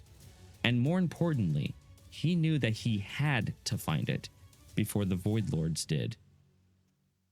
With the Burning Legion triumphant over the Pantheon, Sargeras moved to rally even more demons to his cause. The fight with the Pantheon exposed a flaw in his army, one that he needed to remedy quickly. Even though Sargeras was powerful beyond all reason, he couldn't direct his entire army at once. Demons were vicious and bloodthirsty, seem to be giving me but most lacked strategic thinking. We weren't supposed to kill her. We have to wait for her to respawn. Of their ranks to yeah, she is. She's up here. Apparently, we just gotta talk to her. Sargeras wanted cunning, tactically minded commanders to join his side. And he had they're going seen a after place you. From which to harvest such Okay, you gotta servants. click on him now. A world called Argus. Argus was home to the highly advanced Eridar, a race far more intelligent than any other that Sargeras had encountered. The Eridar hungered for knowledge above all else, believing that with it, they could shape the universe into a better place. The Eridar were ruled by three individuals, not by might or fear, but by contemplating the questions of the cosmos and sharing the answers with their people. You don't have these world The first was okay, Archimond. interesting. He had a gift for finding Well, the I have help on the way. him. It's okay. His bold demeanor inspired his followers to face any challenge presented to them. The second was King Jaden, the most brilliant of the three, and was considered a prodigy even among the gifted Eridar. He reveled in solving the most confounding mysteries of the cosmos. Lastly, there was Velen, the spiritual heart of the leaders, a relentless champion of peace whose wisdom could diffuse any conflict. Individually, each member of the three would have made an excellent leader, but it was their combined strengths that elevated their people to undreamed heights. This unity was the ideal solution for the Legion's weaknesses. But in order to conscript them to his cause, Sargeras would need to corrupt them entirely. So, he played to their desires, knowledge, promising them that and unimaginable power. He showed them worlds beyond count that they might hold dominion. Primitive places that the Eridar could transform into sanctuaries of peace and intellectual thought. This store doesn't Sargeras open. vowed to share with the Eridar not only the most obscure secrets of Fuck it, moving on. existence, but also the final answer to what he believed was the fundamental flaw in creation. In return, they would devote themselves We'll to go up here. Sargeras' grand work and help him remedy that flaw. Now, there's a bit of lying going on here. That's clear. Uppies. And maybe more like omission, because Sargeras Downies. talks up a good game here. The Eridar There's the help door. him out, and they get the power and control of a Forget it, ton we'll of just shoot these worlds. ones up here. Now, digging a little deeper and not trying to go off the path here, but in the novel Rise of the Horde, it says, Sargeras had told them, meaning the three leaders, that the Eridar were exactly what he had been searching for, a strong, passionate, proud people who would serve him and advance of a the light. cause that would bring all worlds everywhere together. But they weren't. He would They were enhance soldiers of them, the he arcane. said. He would There's a Arcane chest was back like- here. make them better, There is. give them gifts that the universe had never before seen. For indeed, the universe had never before brought together the powers that Sargeras claimed and the uniqueness that was the Eridar. And what Sargeras had told them would indeed come to pass. So he did leave out a lot of dark details, but let's continue. This offer excited both Archimonde and Ooh, piece of Kil'jaeden. candy. They both You know were what's fucked proud up? to be part of I this just grand realized? undertaking, but Velen, We've he seen wasn't convinced. Something was spell-infused off. orcs. Sargeras Draenei gave and off a elves. strange feeling that Velen Never couldn't human. shake. And Even he would Torn, later we've be seen right to Velen-infused follow Torn. his instincts about him. Never humans. Frightful. So, Velen Which began are humans, meditating, but larger. using an ancient artifact gifted to his race by the Never just straight up Naru long humans. before his time. This item was called the Atamal Crystal. Void-infused Through humans. this enchanted relic, Velen received a horrific vision of the Eridar's future if they sided with Sargeras. They would definitely be Piece of changed, candy. as the corrupt Titan said, I don't need more. changed into horribly disfigured demonic beings of pure evil. Beans? Velen warned They're the beans? other two of what he saw. Yep. Ooh, But there's a Archimonde chest in and here. Kil'jaeden made it clear that they Go get intended it. to accept You wanna come Sargeras' get it? offer. This put No. Velen in a tough situation, because now he feared for his life. The possibility that the other two leaders would kill him if he continued to distance himself from the new think we should plan just do a was quest. very much at the doorstep. Maybe. That plan being to basically enslave themselves to Sargeras' will. I got 800 So, more. In order to stay alive, he faked his acceptance to the whole thing, gave the other two the thumbs up and assured them that he was all in. But now, he feared the fate of his people. And in that moment of desperation, one of the Naru, Kure, contacted the Eridar leader and offered to shepherd him and his closest I'll give him allies to Kure. safety. Filled with hope, Hooray. Oh, Velen sought out other Eridar whom he believed he could trust. Slow. As Sargeras arrived on Well, it Argus to takes a corrupt second the for me to even be unsuspecting able Eridar, to click. Velen and his followers made their daring escape.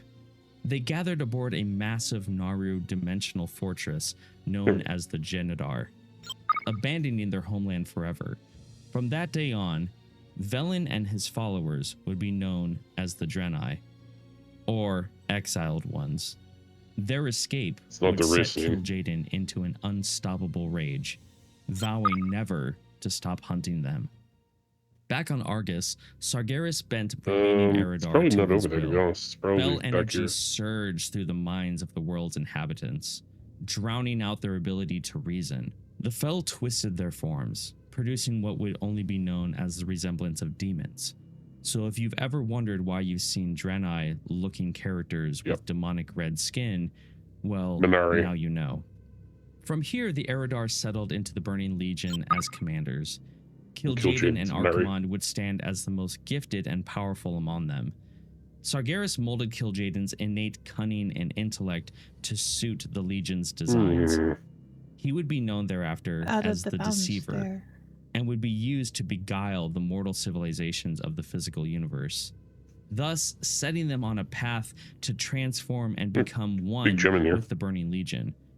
Archimonde was used I to found it. motivate and strengthen the Burning Crusade, and would be known henceforth as the Defiler.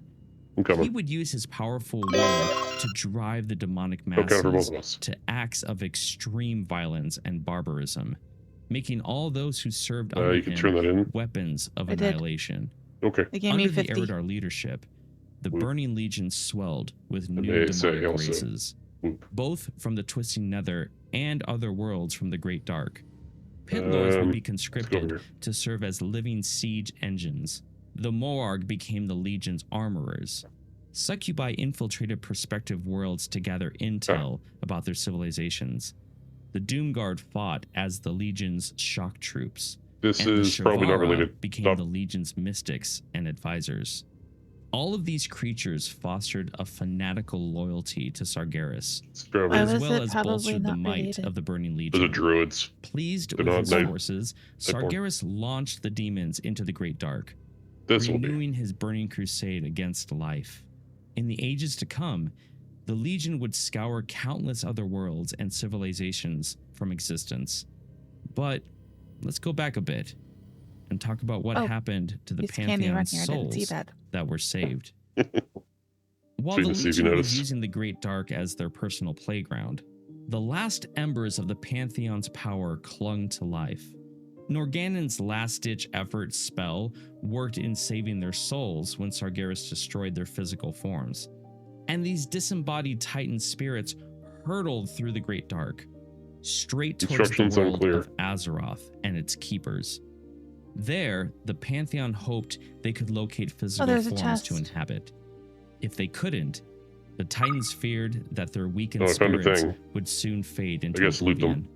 Once they reached Azeroth, the depleted spirits slammed into the Keepers, who were immediately overwhelmed as the Titans' powers flared in their minds.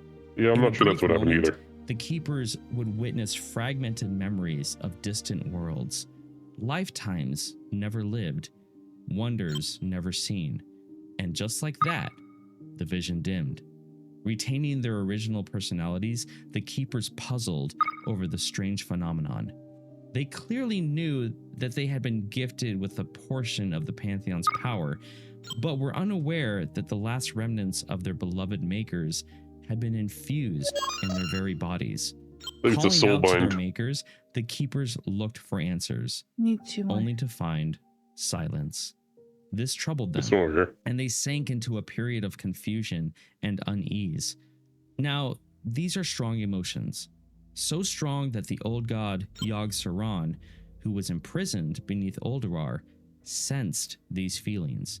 And after eons since the ordering Got of it. Azeroth, an Oops, awareness had begun to There's stir within still the a thing creature. that we have to do here. The that old I'm not god clear had on. devised a plan to escape from its jailers by corrupting the Forge of Wills, infecting its What kind of a creation right? matrix with a strange malady known as the Curse of Get this Flesh. guy. Any Titan Forge created by the machine Oh. thereafter would fall victim to this Gotcha. affliction.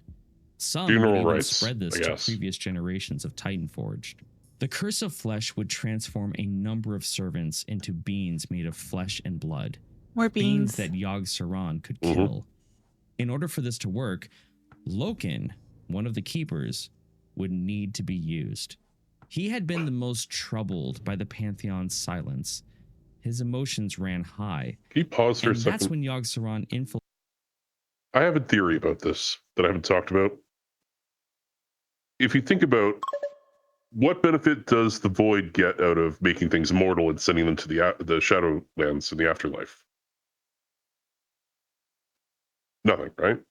Mm-mm. Their whole thing is consuming matter. I think the original death state was the void. You would die and then you would become energy in the void and then be consumed. I think the Shadowlands was the order solution as a holding chamber for souls so they don't go into the void. I think the Titans set that up. I see. Okay, Did you you may do your- resume. Did you do your funeral rites? No, I gotta do them now. There's also a quest back here. his mind through fevered dreams, stoking the cold fires of his despair.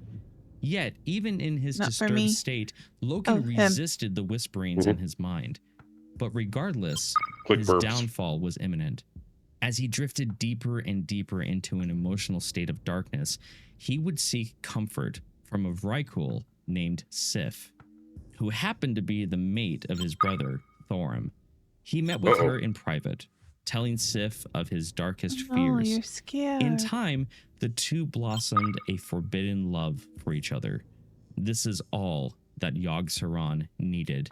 The old god latched onto Loken's love for Sif and twisted it into a dangerous obsession, which in the end quickly soured the relationship.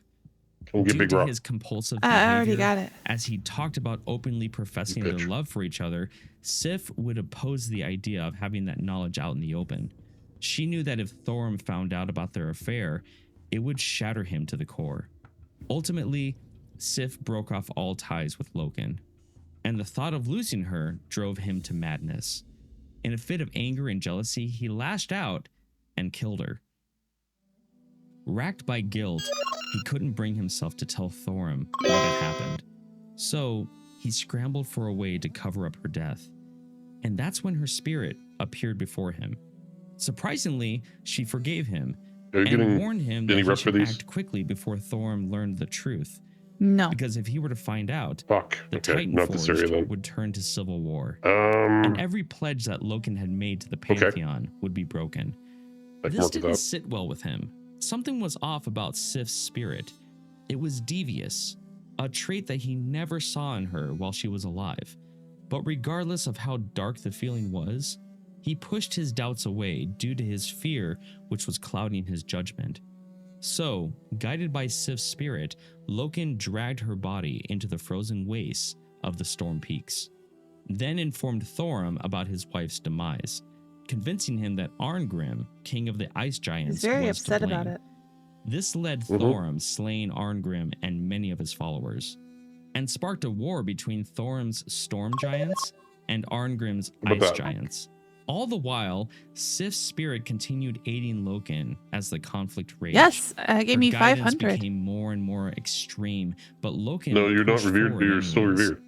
This is when I know, but it gave me sent to 500. build an I army of his own, need using the Forge of 250 because I Wills. needed He 700. only large enough to protect Uldurar from the threat of the giants. Adding to this, he was convinced to chastise his brother Thorum for even starting this war, It even says and right here, used reputation Sif as a with the tool, Nightfall and increased stating by that she would look 500. upon him in shame for what he had done in her name. This would Can we throw kill her Thorum again? into a deep No. depression, Oh. one that would push him to abandon Uldurar and languish in solitude.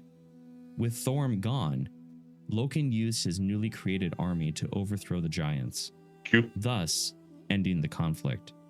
All those who still resisted were locked away in stasis chambers. We need to... But during the time as these battles were happening, Loken noticed that his newly created warriors carried some sort of dark affliction upon their spirits. As he reached out to Sif for clarification, he would receive no response. She had gone quiet, leading Loken to realize that her spirit never existed, and that it was an illusion created by Yogg-Saron. Though Loken had not known it, this false spirit had tainted the Forge of Wills while the Keeper was creating his army. The curse of flesh had taken hold in the machine's creation matrix. There's one to click on the wall up here. And used as a pawn. This discovery shattered Loken's heart, and he would become obsessed with keeping his transgressions a secret, even if it meant embracing the power of Yogg-Saron.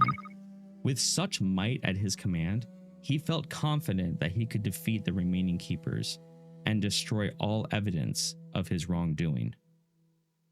Now, in order to defeat the other keepers, Loken would first need to silence Odin. He had the Valajar, which would be a rather difficult obstacle to overcome if attacked head-on.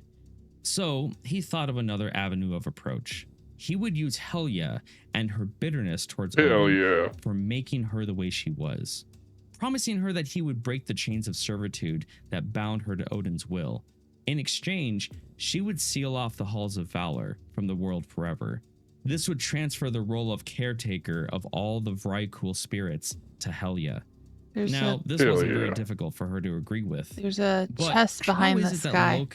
I want the chest. Her bond with Odin. So kill him. You one shot. It doesn't matter. Doesn't say. Maybe there's some text elsewhere that talks about his ability to do so. But still, just a lot of them, and I gotta get up there. And Helya called on the same powers that she used to secure the elemental plane ages ago. and bent the latent arcane energies swirling around Get Azeroth bent. to her command, Delete nerd. thus Whatever you sealing said. off the halls I can't of get up Valor there. and those who dwelt within. Odin and his Valajar tried to escape Go the Forbidden around, you Citadel, fool. but they There's no failed to break the stairs. barrier that Helia created. You can levitate. Odin and his army Oh, would yeah. remain trapped within the halls of Valor Fucking for priests. ages to come. What can I say? Helia, now free from her life of servitude, Don't mind me, I'll just made a new home for herself continue to do on the things, I Valkyr. guess. She created an enchanted refuge far below the halls of Valor, I don't know what the binding fucking it to things are. Azeroth's great seas. This place would be known as Helheim, and become the final destination for many Vrykul spirits after death. Not all would join her in Helheim, though. I done lots of everything Some would except for, disappear into here's the one. Shadowlands, and would watch over the physical world, at times guiding the dead back to the land of the living. As for Helia, the darkness that had festered in her heart transformed Helheim into a place Oh, I of found one. nightmare and shadow. The Vrykul that arrived there found themselves turned into You found a whole vengeful, mess of them. wraith-like beings. Oh, two. These cursed spirits were known as the Kavaldir, and they became one with the ocean mists. They Breathe. would raid and plunder the Slowly. shores of Kalimdor for all eternity, driven by their malice and anguish that burned inside of them. With Odin and his army sealed away, Loken was free to continue his downfall of the remaining keepers. But a new threat was on the horizon. Mimiron had been looking into Loken's new army, and he knew I something found was two. off. But before he could Excellent. dig deeper, Do it. Loken infiltrated the I keeper's gotta get workshop, over to them. killing Mimiron and Do it. staging it as if it were some tragic accident. However, We'll need one he more. wasn't completely dead. His faithful mechanomes realized that his spirit lived on and began constructing a They made him a giant diaper baby. mechanized body to house the keeper's soul. Even though the Oh, I'm out heroic of the act bounds. saved him, Mimiron would never be the same.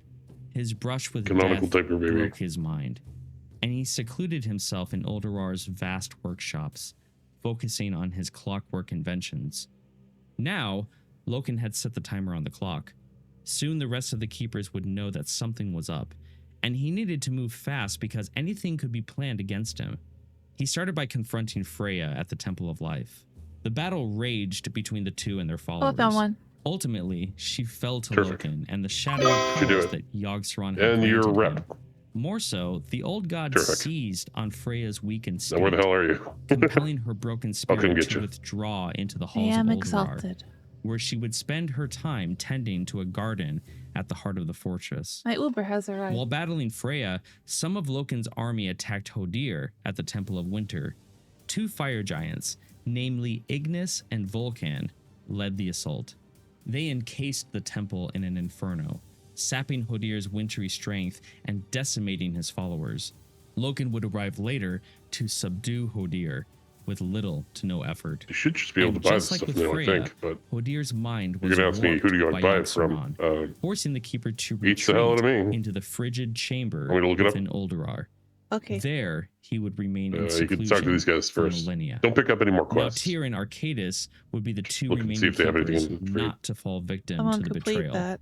Tyr knew that something was up with Loken, only to confirm his suspicions when Hodir was attacked.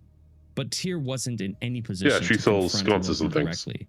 The fallen keeper's army roamed not only Ulduar, but the whole of Storm Peaks. So, escaping seemed to be the only plan. Tyr took Arcadis and their close friend, a Titan-forged giantess named Ironaya, like that to library. the outskirts Get of a couple of Storm those. Peaks.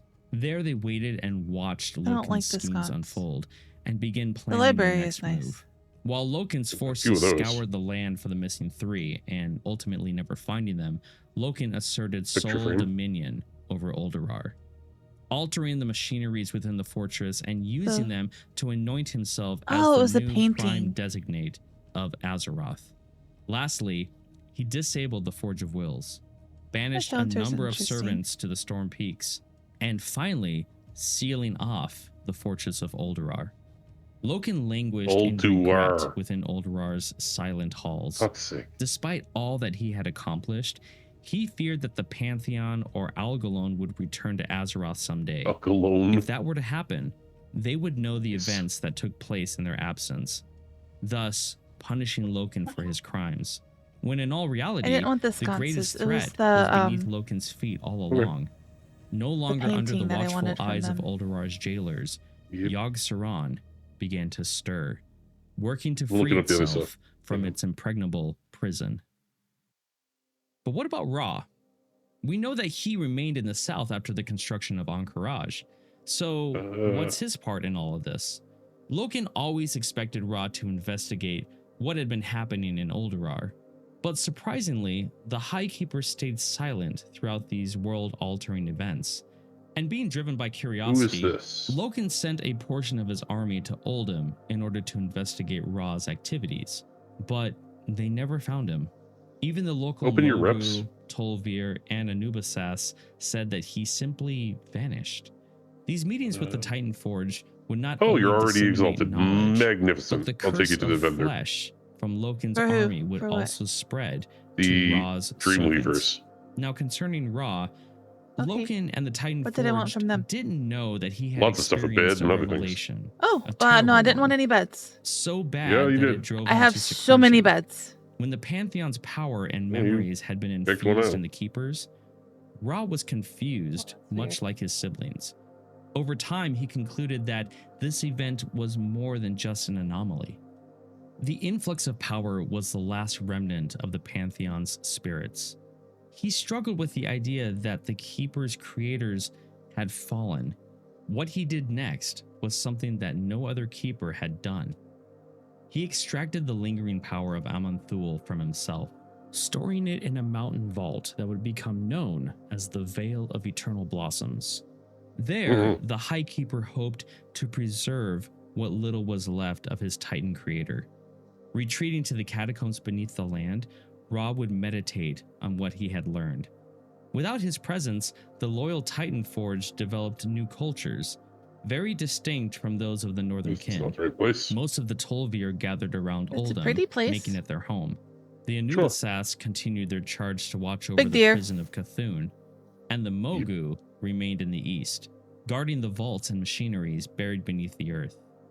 For ages after Loken's betrayal, the exiled Titan Forge from Ulduar spread across northern Kalimdor. Giants made their way into the mountains and seas, disappearing from sight. The Earthen tunneled into the deep places of the That's where world, she had a bed. battling for dominance against misshapen creatures known as the Trogs. But where did they come from? Well, This is not the right person. following the war with the old gods, the Keepers created them using the Forge of Wills, I obviously. did buy a couple things And from her. these Though. Titan Forge were This- their first design. Oh. Not perfect. They were actually a bit too complex and overambitious. The refined version of their next Titan Forge would be the Earthen. And the Keepers were troubled by the Trogs. They were savages. But still, they didn't have the heart to destroy them. Savage. So She has the same Ironaya built a things. small she has a subterranean bed. vault called Uldumon. It would act as a stasis chamber for the Trogs. Well, Some I escaped can't get that. imprisonment and wandered the world. I have here. to get the Even found achievement their way that's into Vel'Shirah, folks. So it is important to mention them But- specifically because of Uldumon It's and okay. the importance that happens there. Now, We back could to work the on other that. Titan Forged, the Vrykul. I mean, it's a Those cute that bed, remained but I above have ground my. congregated into corner small bed. clans. Some All right, factions Did I have that on known my as list? I don't think I nomads. put any beds Others on there. established Yes, you dwellings did. across the region. For the most part, Okay. a sort of peace existed between the different groups of Titan Forged. You wanted the but purple as fire suspected, sconces. We can this work on wouldn't those. last Mhm. for long. Mhm, In mhm, time, two Very of much. Loken's creations, the Very fire much. giants Vulcan and Ignis, don't know where moved we to left off on assert that quest line, but dominion we'll over find the out. lands. They saw storm peaks surrounding Ulduar as a land ready for conquest. But in Boob order armor. to seize it, they needed an army. So they turned to the fierce very angry. Winterscorn clan of the Vrykul. While many Vrykul were naturally warlike, most avoided direct confrontation with each other. But the Winterscorn proved to be an exception. They had developed a culture cold of angry. violence and aggression. I Mainly mean, due to if the I'm very idea cold, I will that get they a little would bit angry ascend too. to the halls of valor one day. No matter who it was, they thrived on conflict. Vulcan and Ignis took control of the Winterscorn by force and stoked the fires of their battle lust. They even equipped the Vrykul with enchanted armor and weapons to shatter the iron and stone skin of the other Titan Forged. And just as they began their journey of conquest, anomalies began to show in the Vrykul. Their metallic skin became brittle and weak. These were the first symptoms from the curse of flesh. But Oh this didn't no, stop not Vulcan and flesh. Ignis. To supplement, they created molten Tis but a flesh golems and wound. iron constructs of their own design. So now Tis. the army marched. First against the Earthen, who were completely unprepared. It was a massacre. Some of the Earthen I feel like I've been escaped, falling for a very fleeing long and time. I've searching not for changed help any from controls. Tyr, Arcadis, and Ironaya, You're just who had gliding. thus far eluded Loken's wrath. Learning what had happened, Tyr and his companions immediately journeyed to the Earthen's home. A series of battles ensued, with This Tyr guy. leading the Earthen against the Winterscorn, while Arcadis and Oh, Ironaya do I need to get constructed those? defenses to Yes. ward off future Well, attacks. you went away In before I time, could. the Winterscorn were driven There's back. also a chest here. This didn't mean defeat for Vulcan and Ignis. I That's a failed. good They chest. doubled down, You stole it. creating enchanted snares to enslave entire flights Didn't of give me anything, to be proto-dragons. honest. And they would serve not as Okay. mounts, but as beasts of war. Now, Mushrooms. they were back at it again. The Winterscorn's Shrooms. next brutal And assault these things over shattered here. the Earthen's defenses and drove them from their refuge. Scattered across the mountain passes, the Earthen Are they were for a hunted world by quest? Vrykul and I don't goins, care. We're doing it while anyway. the proto-dragons attacked from the Takes a skies. second. Even Tyr, Arcadis, and Ironaya were forced to flee. Knowing that they could not defeat the Winterscorn alone, Tyr called upon the 5 dragon aspects to help. Seeing the slain Titan Forged go. and enslaved proto-dragons set them into a rage. And without hesitation, they unleashed their power onto the Winterscorn Was that ranks. big bone Like motherfucker they had around? done Someone with to fuck him up. Galakrond, the aspects Personal. worked Yeah. together in unison. Alexstrasza held the Winterscorn at bay with towering walls of fire. Malagos drained the magical Make sure to loot essence these that bears. fueled the constructs and golems, Do they have butts for rendering me? them useless. Hearts. He also shattered the Mm. enchanted snares that Better than enslaved the butts. proto-dragons, Mushrooms. thus setting them free. Neltharion raised Bear mountains hearts to are contain chicken of the forest. Vrykul and their giant masters. And lastly, Ysera and Nozdormu combined their powers to create a spell I need one that more would heart. bring an end to the conflict. They enveloped the luck. Winterscorn in a mist that caused the Titan Forged to fall asleep. Then the Vrykul were locked away in tuned cities across northern Kalimdor. This wasn't a peaceful sleep of the Emerald Dream, rather an unconscious Northern slumber California. that would last for thousands upon thousands of years. In the millennia to come, the curse of flesh would continue to progress, and when the Winterscorn awoke, almost every one of them would discover You can kill they that rare had too. degenerated into mortal creatures of flesh and blood. With the Winterscorn Oh, defeated, that rare. Tyr looked to deal with Loken. As long as Ulduar remained sealed off and the Titan Forged were divided, conflicts would continue to sprout. If Loken wasn't taken care of, Azeroth would spiral into an Okay. abyss of I war got an and chaos. indomitable But bearskin overthrowing cloak. Loken wasn't an overnight event. No, I got joints this that would click take when I move. years of preparation. The three, that I'll being replace them. Tyr, Just find Arcadis, somebody and else's Ironaya, joints that don't click. concluded that they needed to Thinking gather about it. intelligence on Loken. Is it like a and plug what and he play was doing. system? So Yeah, just they snap on, decided snap to off like steal Lego. something. Mm. Something that would tell them everything I they guess that would be needed the to ultimate know. plug and play. The Dis of Yeah. Norgannon. And if you remember from the previous video, the Dis of Norgannon were made to record everything that transpired on Azeroth, so that if or when the Pantheon returned, they would have a full record about what happened in their absence. And if that's the case, a recording of everything with Loken and his betrayal would be there.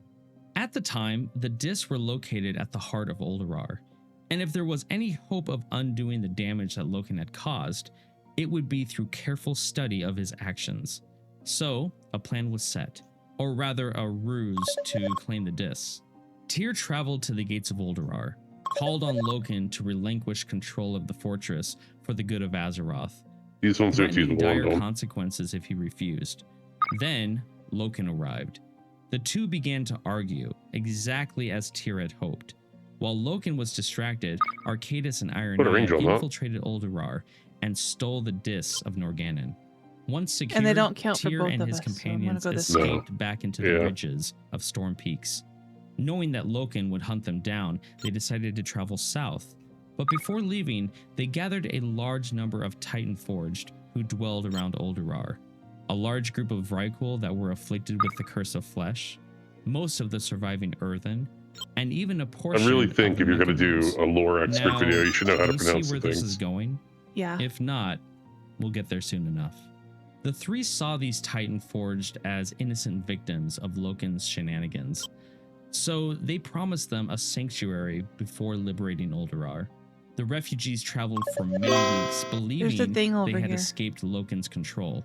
But when Loken learned that the Dis and Organon were taken, panic set in. I got some he thought order resources. If Tyr and his allies presented Algalon or the Pantheon with the Dis, his life would be over. Out of sheer desperation, he turned to the only creature he knew that could destroy Tyr and recover the Dis. Ancient Cathraxi monstrosities known as Zakaj and Kithix. They served as the Black Empire's most ruthless and cunning generals. But they had been sealed away, along with many other of the Naraki, in underground chambers alongside the old god. Carefully, Loken excavated these tombs and roused the creatures back to life, ordering them to kill Tyr and all who followed him. Sensing the lingering connection of Yogg-Saron and Loken's mind, they obeyed without hesitation. Why can't I loot? Far to the south, in a tranquil and temperate glade, Zakaj and Kithix overtook the fleeing keepers and their followers. Judgment Day is over there. Archaeus and Ironaya to lead the Titan Forge to the left, south, while he stayed and held off the Cathraxi for as long as he could. The battle between Tyr and the raised Black Empire generals raged for 6 days and nights. Neither side gave ground, and as fatigue set in, Tyr realized that sacrifice was needed in order to protect his friends.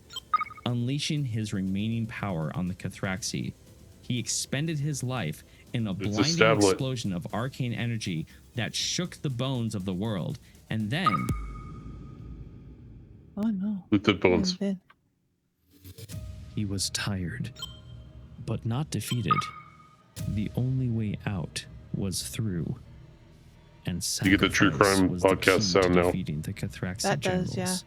Yeah. With the booms. His remaining power, expending his she was found wearing only one sock. Of arcane energy that shook the bones of the world, and then there was silence. And then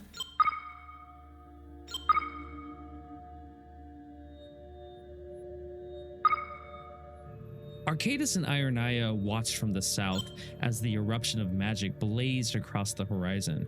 Once it subsided, the two made their way back to the site of the battle. There, in a giant crackling with arcane energy, you should know how many bones people have unless you skipped. In Zakaj. Oh, I definitely skipped. We'll get 4 ribs and fled to the west. That's not enough. Would not be seen again for thousands of years. In honor of her fallen companion, Ironaya would name the glade surrounding the crater Tyr's Fall, which in the Vrykul tongue translates to Tyr's Fall. She and her followers buried Tyr and his foe where they may not have a dad. Placing his massive silver hand atop his final resting place as a memorial of his sacrifice. Even though his story would live on through the ages, the Vrykul felt compelled to do something a little more. They decided to settle at the battle site and stand vigil over Tyr's grave until the end of days.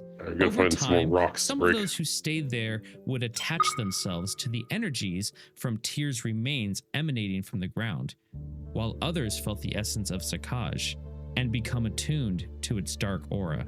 But, honoring their wishes, Archaeus and Ironaya continued traveling south with the Earthen and Mechanomes. Eventually, they would stop at the easternmost Titan-forged vault on Kalimdor, Oldemon.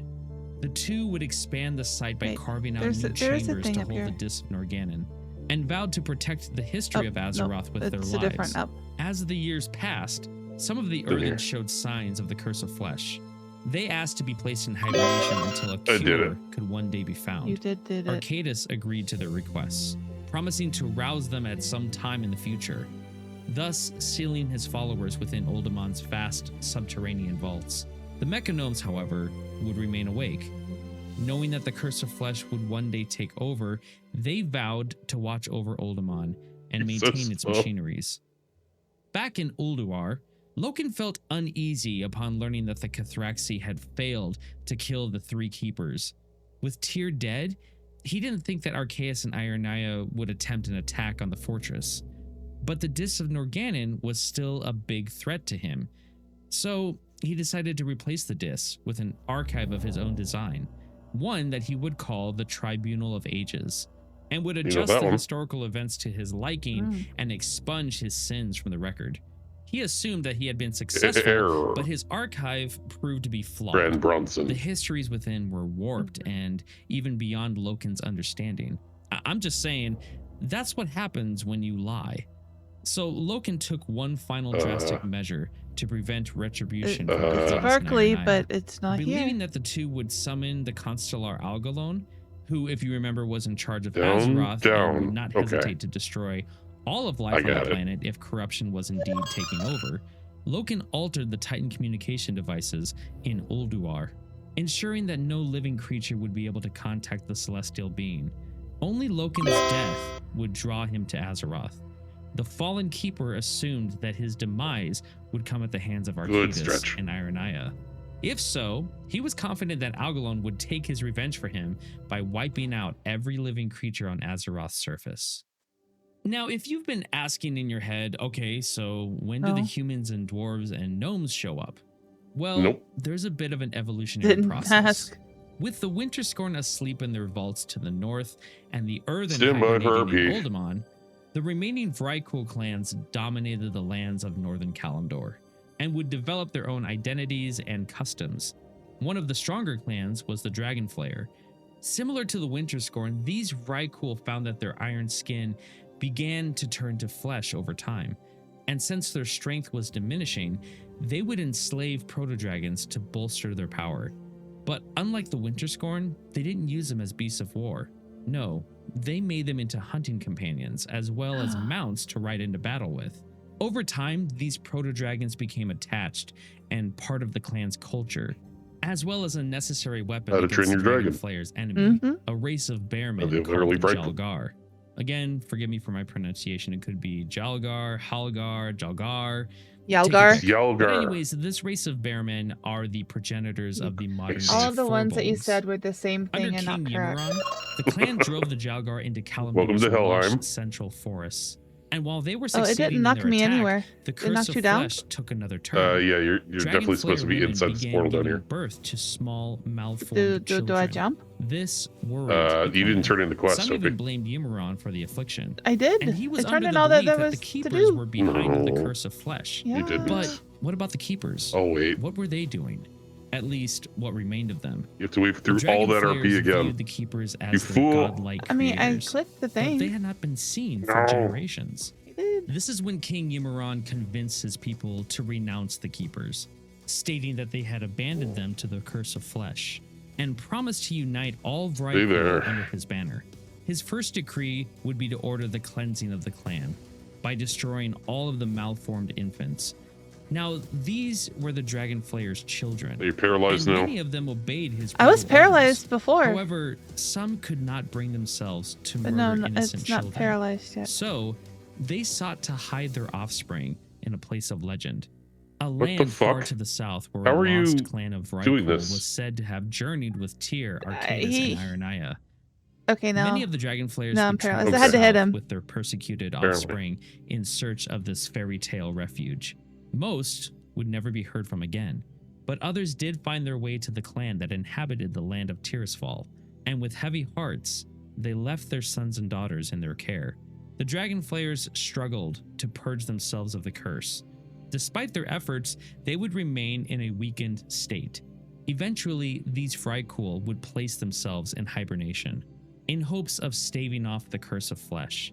In the ages that followed, the afflicted children that were left in Tirisfal would continue to degenerate and would become mortal beings called humans. Mortal beings! Many of the other Titan Forged, such as the Mechanomes, Tolvir, Mogu, and Giants, would suffer a similar fate. Very few of these races would fight off the affliction, just as Yogg-Saron had hoped. Okay. Now you get to go to This Helheim. curse overall had weakened the Titan Forged, but it would also give rise to qualities of necessity that the old god had never anticipated: courage, resolve. and heroism. Unaware that the traits would one day shape the fate of the world, Yogg-Saron and the other old gods focus on escaping their prisons. Hell yeah. Freedom, however, would take thousands of years You're to taking attain. my quest But person. for now, a new power was on the rise. Yeah. A native race born in the early ages of the world. They called themselves trolls, and it would not be long before they learned of the malignant Trolls! entities imprisoned beneath the earth. My brethren. Now I got we stuck begin the on a rock. countdown to the big event, the Dark Portal. But we have a long way to go until that happens. So, to finally give you a more concrete timeline, what we are about to talk about right now happened 16,000 years before the events of the Dark Portal. Hell For yeah. generations after generations, life bloomed across Azeroth, especially in the forest that surrounded the Well of Eternity. The lifeblood of the world had accelerated the cycles of growth and rebirth. Before long, sentient beings evolved from the land's primitive here's some life cursed forms. bones. Among the first were the trolls, savage hunter-gatherers who flourished in Azeroth's jungles and forests. While their intelligence would be deemed as average, their agility and strength would make up for whatever was lacking. What's interesting is that their Bunch of physiology bones over here. allowed them to recover from physical injuries at an astonishing rate. More so, they could regenerate lost limbs over time. The early trolls developed a wide array of superstitious customs. Some practiced cannibalism and devoted themselves to warfare. Others looked to mystic practices and meditation.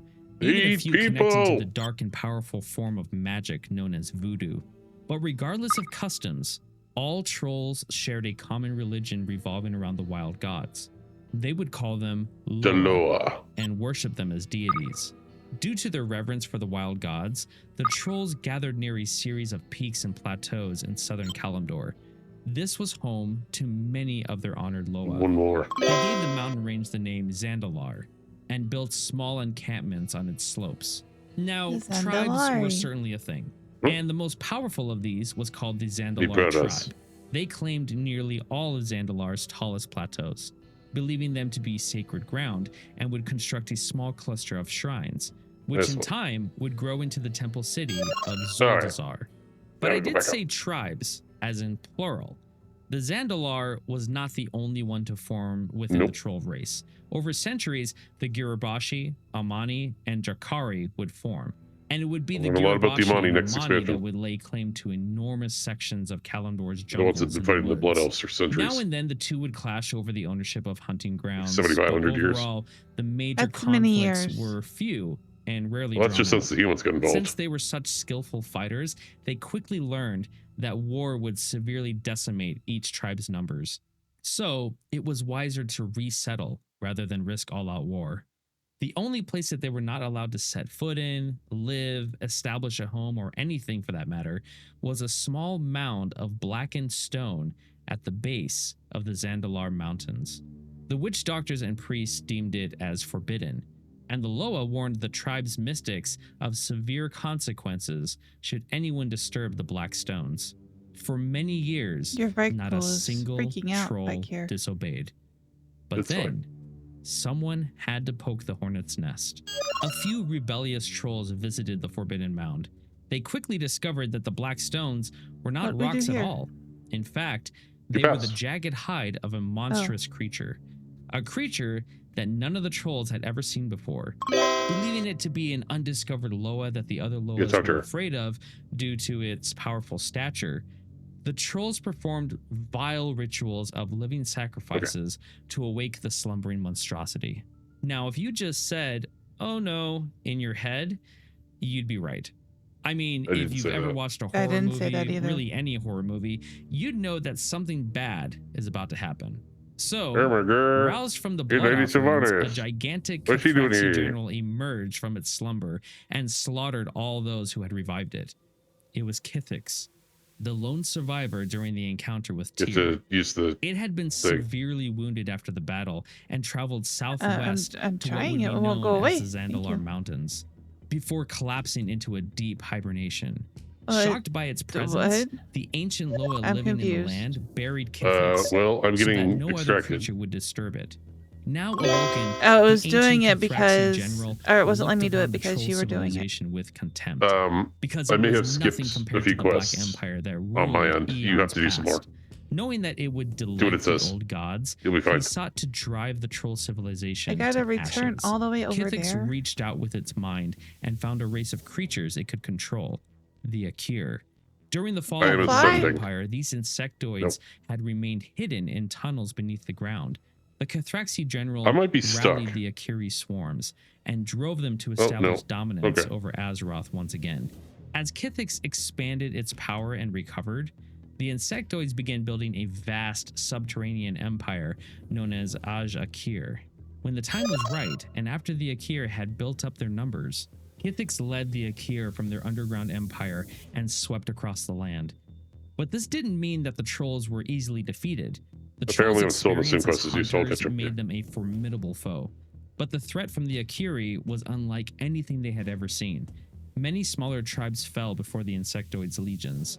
As they drove their forces closer to the Zandalar Mountains, the Zandalari moved to act and united the other troll tribes into a single force, calling it the Empire of Zul. Well, then This I'll wait. newly You gotta forged kill Bloodbeard. society would put aside their differences and focus Okay, on I'll wait working here. together to destroy the Akir. The Zandalari took on the role of commanding the troll armies. Because their temple was so high in the mountains, they were able to detect enemy movements and direct attacks at their weak points.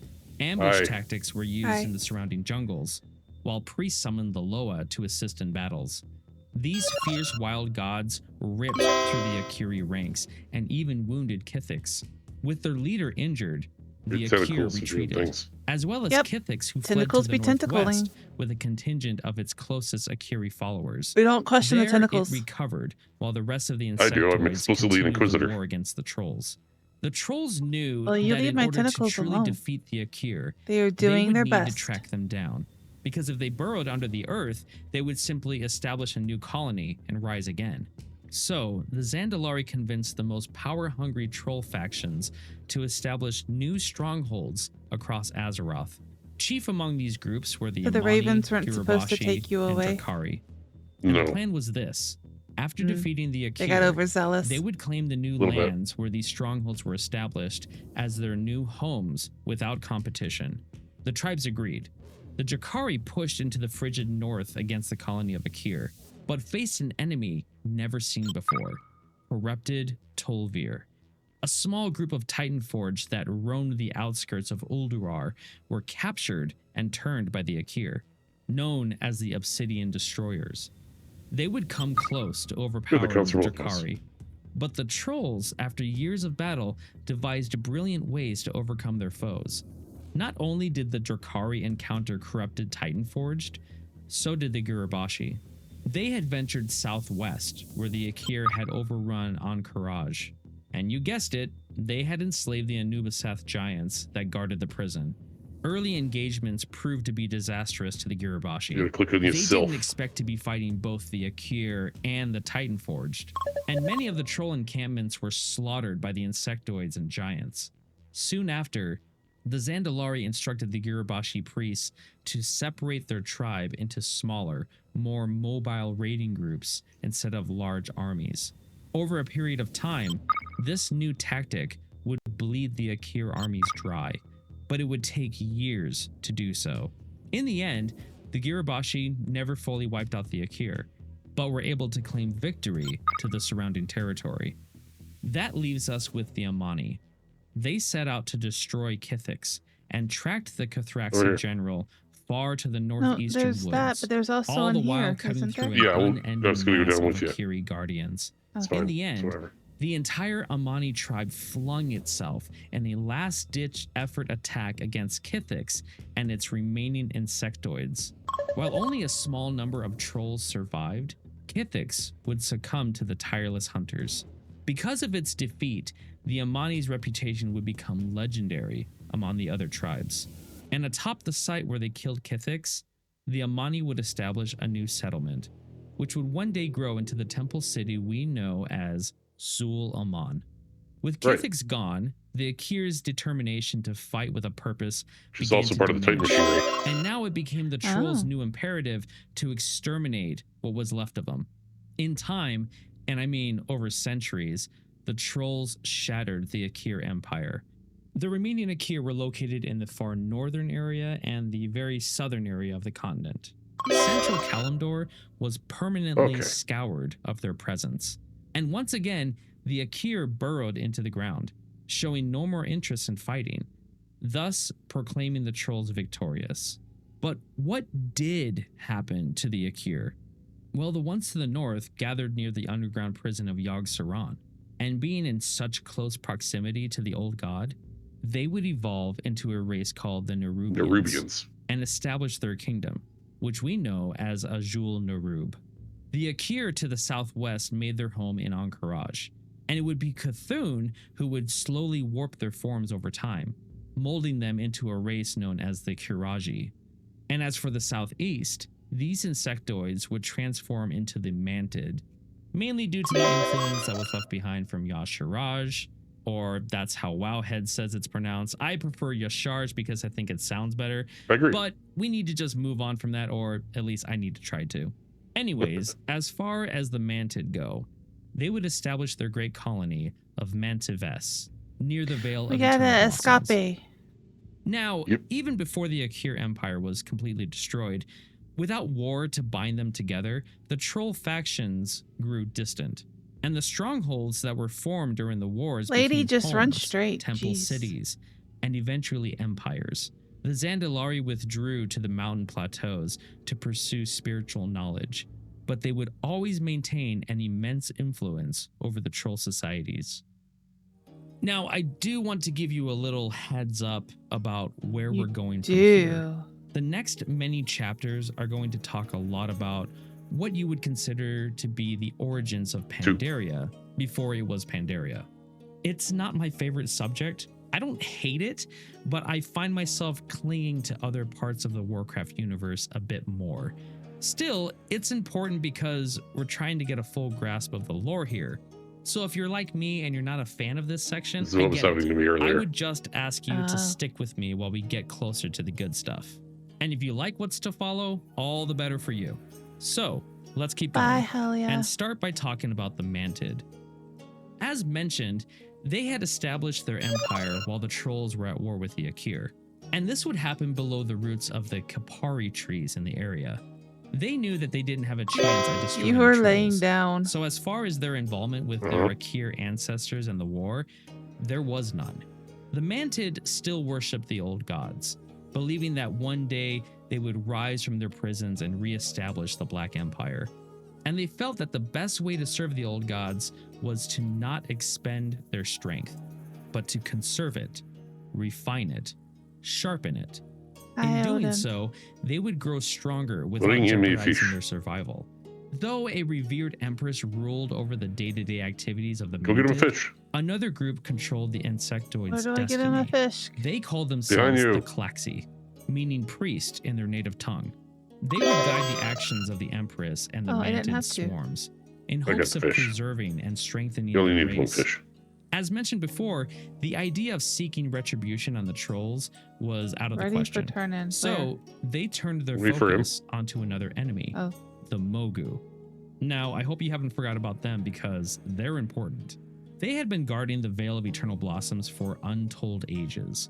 The Mantid found themselves drawn to the mystical valley, not knowing that they were attracted to the festering heart of the old god that Ra had locked away beneath the veil.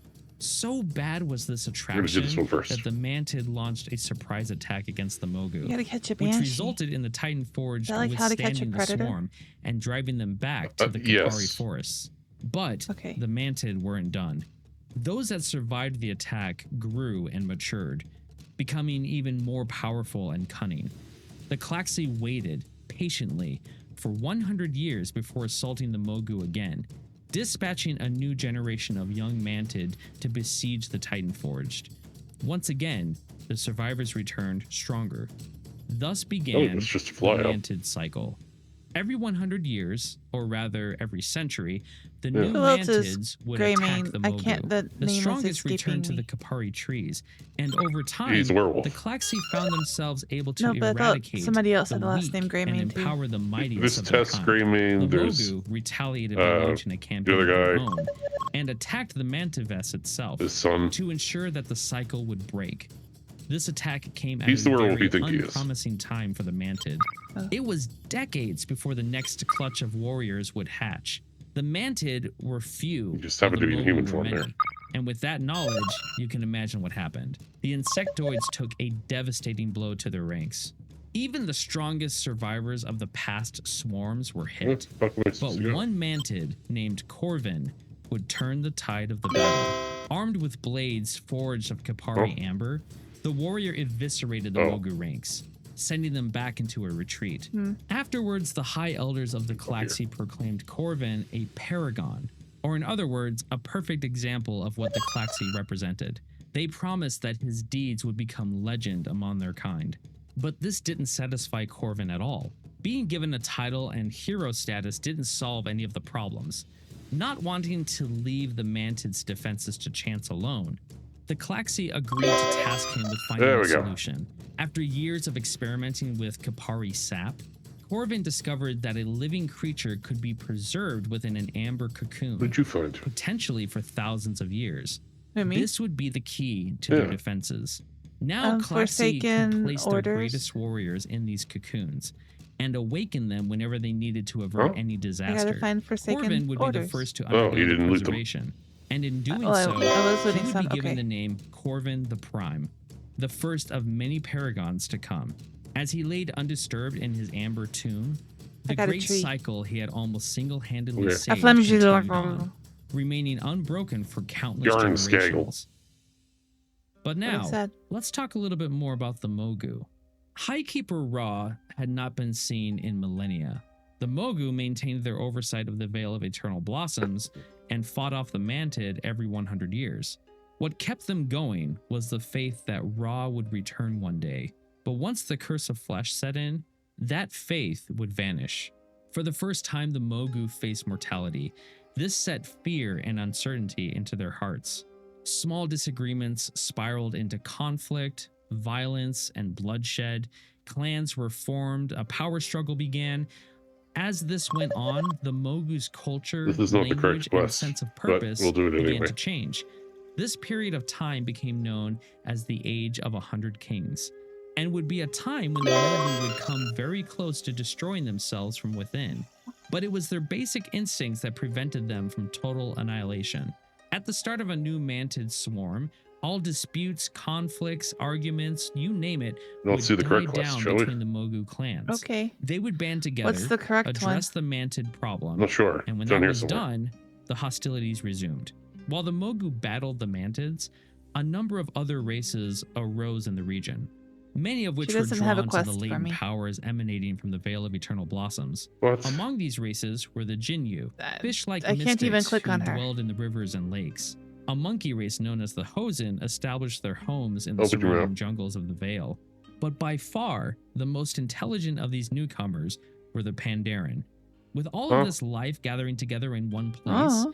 the interest of the wild gods would spike, particularly in four of them. I Zuen must the White complete all of Tiger, the prerequisite Yulon the quests Jade first. Serpent, Shiji Can the you Red mouse over the Crane, icons, please? and Niu Zhao the Black Ox. These? Zuen and his fellow The ones wild with the gods would exclamation mark. gather at the Vale to watch over the life that dwelt there. Even though What's the other war one? and other hostile activities from the Mogu You troubled didn't- them, they still delighted in watching the other races flourish, particularly the Pandaren, as Zuen and the other demigods developed close ties with them due to their drive for I don't even know what peace. quest that is, The Sophie. Pandaren considered the wild I don't gods, either. whom they called the August Celestials, to be did that count for you? benevolent deities. And as they worshipped them, the wild gods would bestow knowledge onto the Pandaren race, I don't even know nurturing their ties to philosophy and the natural world. what the At the fuck. behest of the August Celestials, I can't fucking the see 'cause it's so Pandaren goddamn formed a dark. culture that sought peace and harmony with the surrounding environment. But all was not well in the Where Vale. was the camp? A leader was on the rise, a Mogu it- leader. Are you going His to name cut out was the Li heart? Shen.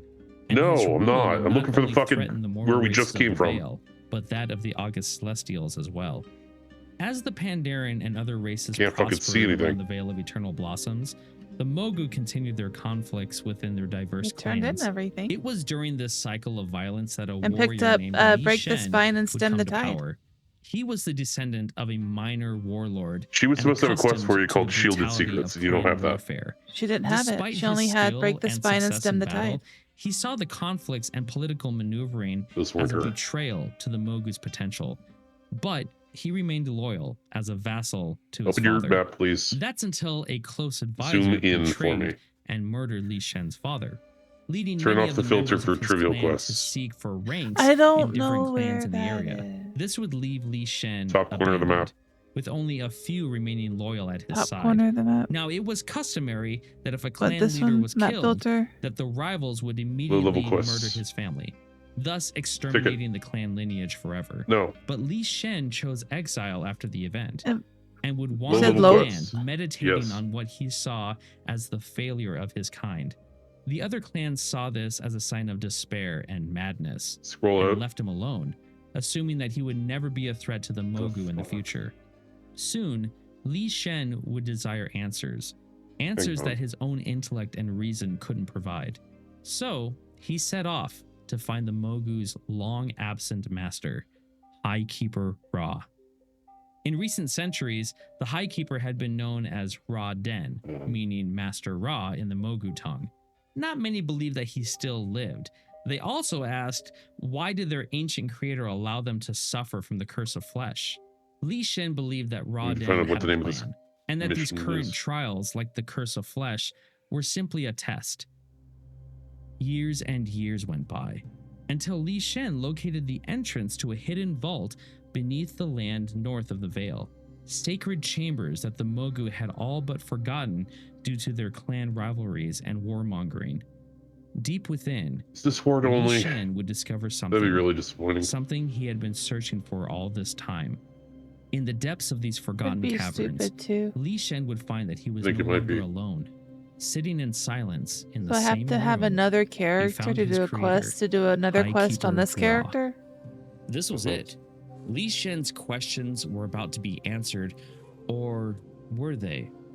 Ra showed no reaction to the Mogu's Double checking. intrusion. He said nothing. Even when Li Shen asked him about the Mogu's true purpose, not a single word left the keeper's mouth. Days and weeks passed, and Li Shen grew frustrated with his master's Yeah, it's word silence. only. It finally dawned on him that Ra wasn't contemplating some We can grand plan. go over He to wasn't deep in the work of the Titans. Salamancer, I No. guess. Ra had simply given up. All right. So Not really the enough time to suffering do of it the tonight, though. Mogu had been due we to can an do it absent later. master. Nothing more than that. So what do you want to do now? Li Shen accused him of abandoning the Can Titans and their purpose. Half an hour And early. that's what finally got his attention. Let me The see if there's Keeper anything rose else. from his stupor and took Li Shen to the nearby Thundering Mountain, a place where unending storms roared and split the heavens. Inside a massive vault at the top, Ra summoned the lingering power of Aman'Thul, showing Li Shen that the Pantheon was dead, murdered by one of their own, and explained that their final hope was the world of Azeroth itself, but added that it was already infested with creatures of the void. In that moment, Ra expected Li Shen to feel as he Thunderous did, merchant. shattered, defeated, broken. Except he didn't. Li Shen would do something that Ra never would have expected. He decided that if his master had no interest in continuing the Titan's purpose, then he would do it himself.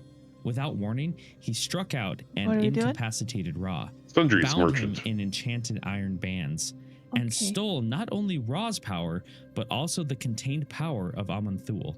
When this happened, Li Shen felt a might beyond understanding flood through his soul. He then imprisoned Ra within the Thundering Mountain and ignored the High Keeper's rage and confusion at the Where are we betrayal. going? What's When happening? Li Shen descended the mountain, his arms Seemed like you were getting pushed back by the storm. News of Li Shen's newfound It's not a might thing, I spread just got through lost. the clans. Some believe that he had Well, no, it become seemed part like of you- God.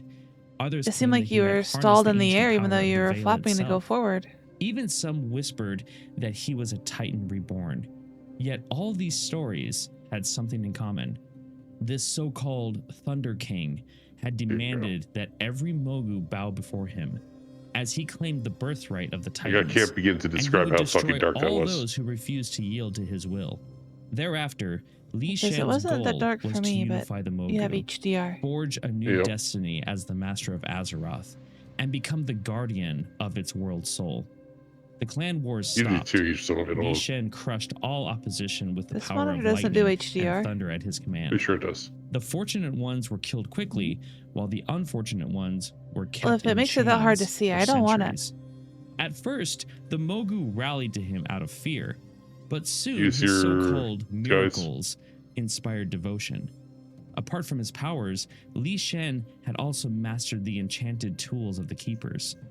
One of these was the engine I of used it. Sundry's Malik Shah, merchant a powerful device is that he had discovered beneath the land a north of the skull Veil. on the map somewhere Using that we this need to find. machine, the Mogu were able to begin shaping flesh and stone into new Do you living see a skull on the creatures. map anywhere? They even found a way to reverse the No. curse of flesh on themselves. Both prosperity and brutality gripped the They're veil near, under Li so I can Shen's target rule. them. For the Mogu, it was the I can beginning get credit of for a this. glorious new empire. For the other races, it was the start of an age of tyranny.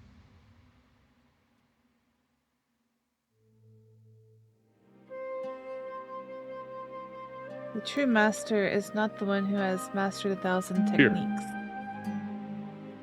Nope. Oh, It's fine. This fine gentleman sells cushions. Last time we ended by talking about the Thunder King, and as I began writing this next episode, it finally dawned on me. Li Shen, or rather the Thunder King, is a lot more powerful than people think. Almost, Oh, I don't if have not enough. scary. I've never given do much else. credit to his influence or power, and if you're like me, you may see him in a different light after we talk about him some more. So, let's continue. I gotta have 300 of As the Li things. Shen expanded I his have power 100 and across the something. land, he would soon regard all living creatures within his domain as servants. He saw the curse of flesh as a weakness, and knowing that not all of the Mogu would be fully cleansed, those beings made of flesh would always be beneath him. I got This one, though. is when the Thunder King began his campaign for enslavement. Just looking to in see what the else you can Veil. get. The Jinyu, mentioned in the last episode, had created a small empire of their own. You get that. They had also allied with the Hosen, agreeing EFA. to help each Oh, other you haven't done anything withstand with the might that. of the Mogu. On the eve of the Jinyu's downfall, the Hosen would betray them. They had secretly pledged loyalty to the Thunder King in exchange for special treatment, which was a promise that was never kept.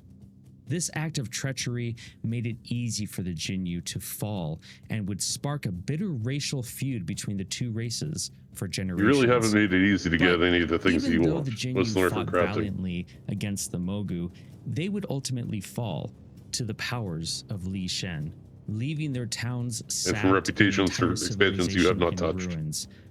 Upon learning of the Jinyu's fate, this I haven't sparked played the the game Pandaren for to 1,000 flee, years. and they would make their Right. way to the mountains of the Kunlai summit, north of the Veil. Like, It's we pretty much here have to play an entire that expansion they to would get seek half of the this shit. protection of Zwen, the White A Tiger. couple books you can But get. it wouldn't be long before Li They're Shen so would follow. expensive.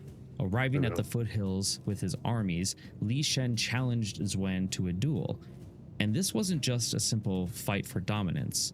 This was a battle that would determine the fate of the Pandaren. Zwen accepted. I say we just And go for back many home. days, the battle between the White Tiger and the Thunder King shook Okay. the skies over Kunlai. In the end, Zwen was no match for the Titan power. Which that one Li are you Shen going harnessed. to? Having been defeated, Happy the Lion. White Tiger was chained near the peak of the mountain and forced to watch as the Mogu bound the Pandaren Why to did it slavery. What are do you doing? that? Many What was that of the other August Celestials would come to the Pandaren's aid, but like Zwen, they would fall victim to the Thunder King. That's why I clicked open House Thereafter, Finder. Li Shen prohibited the worship of I the needed to Celestials click on my little pain house of death. icon. And because of this, the Pandaren lost their ties with the wild gods. leaving only a few fearless slaves I'm to gonna check carry on the on their vendors. teachings in secret. Worried that their philosophy of peace would undermine his rule, Li Shen forbade the Pandaren to learn how to read and write, My garden or is even doing speak good. any language other than This the has been a Mogu miserable tongue. episode. The great palaces and monuments of the Next week should be Mogu better. This would be forged pre-patch from content the now to do. enslaved races. Oh, Later, a unified language, system of weights and measurements, and even the first set of written laws in Azeroth would be established in the Empire. The Thunder King also forced his slaves to act as soldiers, or to expand the fortifications once used to defend the Vale from the Mantid. Thus was born the Serpent's Spine, a massive stone wall that separated the Mogu from the insectoid's land. When any slave perished or reached a state of being inefficient, Li Shen would shape new ones using the engine of Nalik Shah. Because of this, new beings such as the Grummels and the reptilian Saraks were created. Yeah, they The made the Mogu Sarax. Empire's actions were Fucked up. loud, and it didn't take long for the other civilizations to notice their presence. The Zandalari were amazed at the power wielded by the Thunder King. One of the troll priests named Zulathra saw a golden opportunity in the Mogu. He and his company of trolls traveled to the Thunder King's region with a simple proposition. The Mogu might hold the power of this world, but the trolls held the knowledge of the land. The two empires would build each other to greatness and teach each other their secrets. Once the alliance was Do you set, want to do the nothing on Azeroth treasure hunt? dare oppose It's them. right where I am. This offer where intrigued Li do you Shen. pick it up at? Oh, For the I have very two first quests. time, he had Okay. encountered a I have race another that quest sought over to there. master their environment For woodworking. rather than live in peace with it. Excuse me, sir. And since the Mogu I guess it rarely picked left it their up. lands, mainly due to Yeah, superstitions you have an add-on and that their picks it duty up to protect automatically, the tells you where to Vale, go. they would remain in a state of ignorance pertaining to the world. More go so, this way. explore from a position of ignorance. Yeah, I don't know. Or You might have a different they riddle could than me. learn its mysteries from the trolls. This all sounded good and beneficial to Cool each waters, race, unfed, but still against secretly, blue sky and both green, sheltered leaders by the plotted cliff. betrayal. Yours is up Zulathra on a cliff, believed then. that the Zandalari could steal Li Shen's godlike powers Then it would be once over they learned here. all that they needed I to guess so. know about the Mogu's secrets. The Thunder King looked to enslave the trolls the moment that they had stopped being useful. Even though they kept their plans concealed, even from their own people, the agreement was made. In exchange for the Zandalari's knowledge, the Mogu would train them in the ways of arcane magic and Why is it promise marked them down there? land near the Vale. But Oh, there was another agreement made, Oh, there a it is. secret one sparklies. that Li Shen had made with Zulathra. The Thunder King had devised a method to fully revive his spirit if he was ever killed, but he didn't trust his own servants with this bit of knowledge. Because the Mogu, being power hungry, would most likely try to claim the Empire for themselves if he were to fall, only the Zandalari would hold the key to resurrecting Li Shen. Without him, the trolls knew that they would never fully learn the secrets of the arcane, or even have a chance at claiming his Titan power. Even though both leaders would continue to scheme throughout this treaty, their betrayals would never come to completion. They found each other to be invaluable allies, and their pact would endure for many years. Did I get to While Li upgrade Shen my worked house? on his empire, the Maybe. Tol'vir that were guarding Oldham were having a hard time with the Curse of Flesh. It had spread throughout their ranks and was slowly weakening them. All the while, they waited patiently for word from Highkeeper Ra or his I Mogu am servants not ready in to the upgrade my east. house. Eventually, they would Okay. receive a summons from some leader calling himself the Thunder King. Still got Their knowledge a of ways the to Mogu go. Empire was not even less than limited. They knew nothing about it. Out of curiosity, the Tol'vir dispatched ambassadors to the east. Upon arriving at the edge of the Thunder King's domain, they were shocked to see how advanced their Titan-forged cousins had become. More so, they were stunned to see that some of the Mogu had even managed to reverse the Curse of Flesh. Li Shen warmly greeted Turn the back to Tol'vir stone. and showed them his vast empire. Everything from the serpent spine wall to the gilded imperial palaces of the Vale. But what caught Have the you eyes of the changed your house at all? was the horrible No, treatment of course of not. the mortal races that were Don't touch the enslaved game. by the Mogu. Even though they were shown marvels beyond their imagining, they weren't You need stirred vines. to action. The Tolvir's prime concern Yeah, was the know where protection to get of them. Oldham and the machineries that were held Well, there's within. some The vines. Thunder King wholeheartedly agreed that the works of the keepers, such as the Forge of Origination inside of Oldham, You're like were very tumbleweeds. That's not important. quite the same thing. So, being the kind of leader that Li Shen You was, put vines he on announced this. that he was claiming Oldham as part No, of I his think that just empire. comes with those. This is when he And I revealed got that he vines. had defeated Ra and taken his power. I don't know. And I don't know where because to of get them. that, he claimed They dominion were- I think they were over the around Keeper's here. I instruments. don't remember. Now, Well, not with here, the but engine of in the Malik town Shah center and the somewhere. Forge of Origination, Yeah. he could remake Azeroth as he saw fit. He also told the Tolvir that they would be ascended to a place of honor what are the within the vines Mogu called? Empire, but that he himself would be at Oh. the head now and I'm forever. going to my house to see. When the Tolvir learned of Li Shen's betrayal to Ra, they became very upset and refused the Thunder Creeping King's corner offer, ivy. or at least what they thought was an offer, but was And more that's like what a it looks command. like too. The Tolvir vowed to never serve a This is traitor from. and stormed out of the Vale. Li Shen allowed the ambassadors to leave, Yeah, but somebody warned sells it in them town. I'll go that look. he would take what he wanted by force, and that their armies were no match for his empire. He felt very confident about this.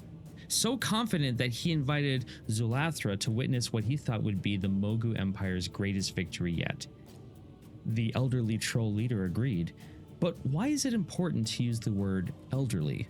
Well, Li Shen had artificially extended Zulathra's life. But once all of the Keeper's works were under the Thunder King's control, the secrets of immortality would be unlocked.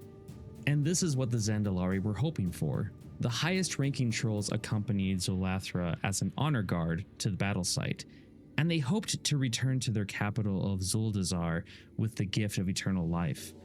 Li Shen I led his believe there was Mogu vendors and that the sold trolls to plants, the but I can't west. find them. The Zandalari There had was. heard tales of the lands near Oldham, but had never seen them with their own eyes. Pristine lakes and waterfalls dotted the region's lush jungles. It was a paradise, teeming with undiscovered life and wonders. Li Shen's empire trampled over that so-called paradise and stopped just short of the pyramids that created the fortress of Oldham. Now, the ingredients for battle were in place. A small group of Tolvir emerged from the fortress to resist the Oh, by somebody Mogu. called Trevor. This amused Li Trevor? Shen. They don't He see a mocked their Trevor lack of anywhere. numbers, knowing that they would be crushed quickly, and the Tolvir knew Here, this. Trevor, They knew Trevor. that defeating the Thunder King Oh. was impossible. Did you find As him? Li Shen marched Maybe. towards Oldham, the Tolvir had prepared a defense Way the fuck over strategy, here. the Forge of Origination. It's a If used cutie. to its full potential, it would wipe out all life on Azeroth. So, the Tolvir configured it to scour only the nearby land. As Li Shen led the charge, the Tolvir activated their weapon. Deep within the earth, the device rumbled to life. Waves of force erupted also can from get Oldham as the autumn earth leaf heaved piles. and buckled, covering Yeah, I the don't need those. surrounding land in energies of uncreation. Okay. The Tolvir defenders and nearly every other creature on the surface of Oldham instantly died that day. Creatures all across Kalimdor witnessed the flash on the southern horizon. When it had calmed, Li Shen and his allies were no more. Not only that, but almost all of the life around Oldham was completely purged, which left the land as a cracked and barren desert. Small amounts of plant life would slowly return over the millennia. I've reached the maximum but decor as for limit. the rich Oh jungles, no. they would never regain Yeah. their vibrancy. The surviving Tolvir within Um, Oldham worked to make sure that an attempt to harness this power would never happen again. So, they shrouded the Well, few mountain passes they're gonna that increase led it into next the week. region It's with okay. magic. In doing so, they essentially dress is sealed this? off Oldham from the Don't worry eyes about of anything living on the world. Do you have a The girlfriend? Tolvir's sacrifice had No, kept the obviously Forge not. of Don't be silly. Origination out of So that the means it's hands your of Li dress. Shen, and prevented No! any Mogu emperor from daring to follow in his footsteps. Li Shen's death and the death of many of the Zandalari It makes the leaders chair small left when you a sit in it. massive power vacuum No, I'm shrinking in both it. empires. Oh. But before the Tol'vir were able to shroud Uldum with their illusion, some of the Thunder King loyalists recovered Li Shen's body from the region and brought it back to the Empire, enshrining it within the let's see what I Tomb can of do here. That is a Conquerors. large banana for But scale. with most of the Hell yeah. Zandalari leaders dead, and knowing You that should they have alone tiny had the bananas secret to for bring him scales. back, That way everything the else Thunder looks King bigger. would not be revived. A succession of I like where your emperors head's at. followed Li Shen, but none would ever wield as much power as he did. The Zandalari spent generations trying to recover from the losses at Uldum. Neither empire would regain its former glory. In time, both would crumble and fall. Barrels.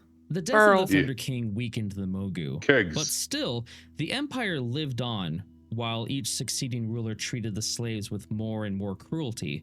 For example, the first ruler after the Thunder King was Lao Fei, who was also known as the Slave Binder. He would tear families apart for the most insignificant offenses.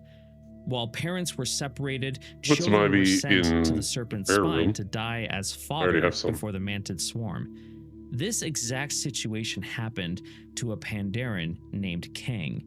His son was sent You to the don't want to mantid, give and your his love wife some died ivy trying over to stop here? it. After all was said and done, Kang Maybe. was left in a deep depression. I mean, she already has Questioning flowers. Why did the Mogu inflict such pain? That's right. After meditating on the situation, he realized that the extreme cruelty of You the have a Mogu big wasn't a draft in sign your of their bathroom, strength, sir. but rather their weakness. It's it dries you out. They It's had good. grown I like to it. depend on the slaves. But it'll make Without your them, water cold They too. were nothing. That's okay. Kang would later devote his life to You take cold exposing water the Mogu's baths? vulnerability. Yeah. Apart I'm a from monk. defending What do you the want? serpent's spine, the Pandaren were not I allowed figured you would to take wield bubble weapons. baths. So Kang taught himself how No. to use his own body as one, You're and weird. he would keep it secret from the ever-watchful eyes of his enslavers by disguising his attacks as an artistic dance. You ever bathe in this? After mastering his technique, he tested his I skills do, by having his fellow slaves try to baptisms. hit him. None of them could. His so-called dancing, How many free-flowing baptisms have movements walked out? kept him free from harm. Several. Many of the slaves begged no. to be taught this technique. Bookcases. And Yeah. Kang did Yeah, just that. bookcases. Hundreds of slaves good, I would think. learn this new fighting style. I should have maybe bought more and than would one, later but I be have a lot of other known bookcases as the too. way of the monk.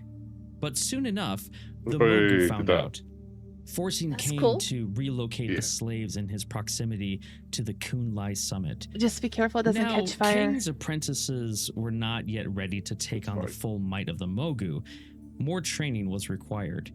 And in order to do that, they built a monastery on the peaks of the mountain to further their skills. It was here, near the peak of the mountain, that Kang found the prison of Zwen, the White Tiger. He would speak with the August Celestial many times, I think this room's learning cool. the secrets of inner strength Mhm. that lay within every heart. Kang passed this knowledge on to his followers, making them ready to fight their oppressors. Their first victory was at the Mogushan Vaults, which I were made the a sacred bookcase chambers that disappear. housed the engine of Nalik Shah.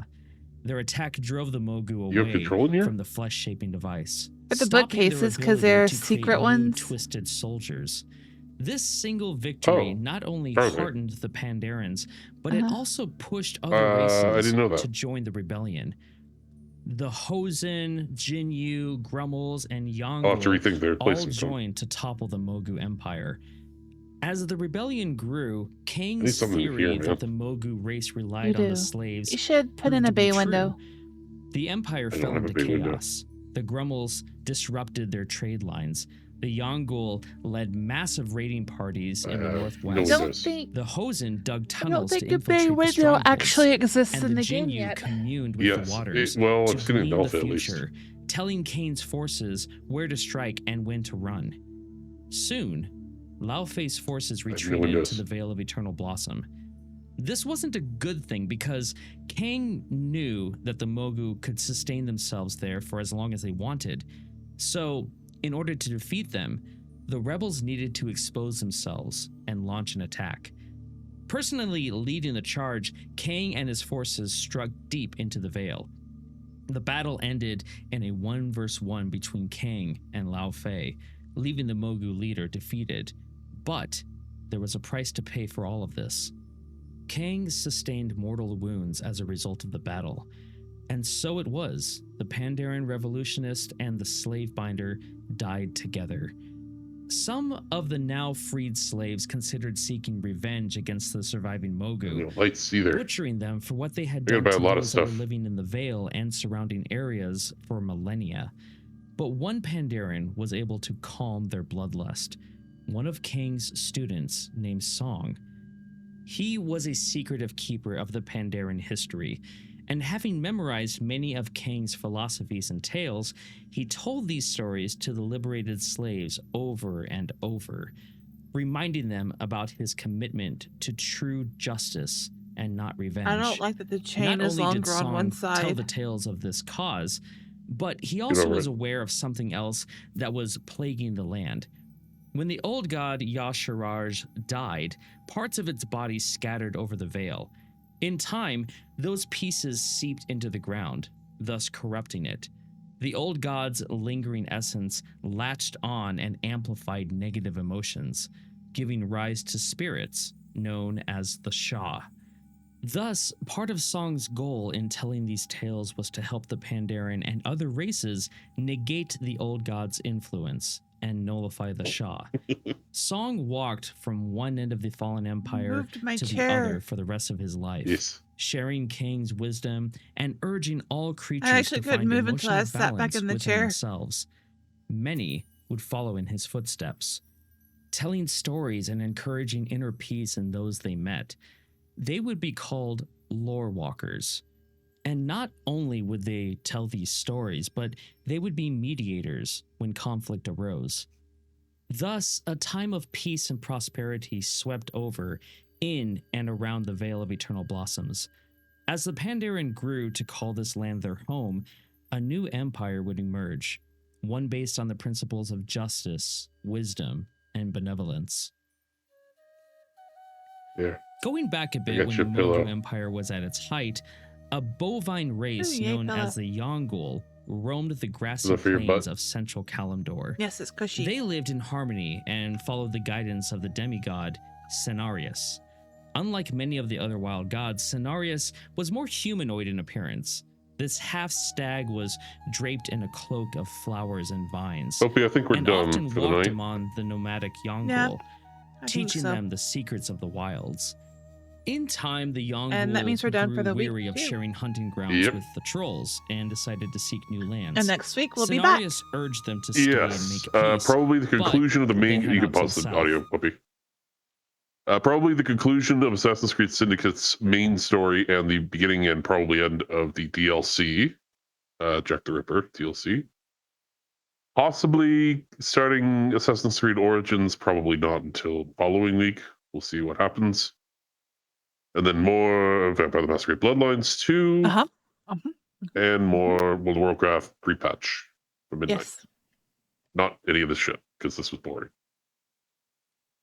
Yep. See you next week. See ya.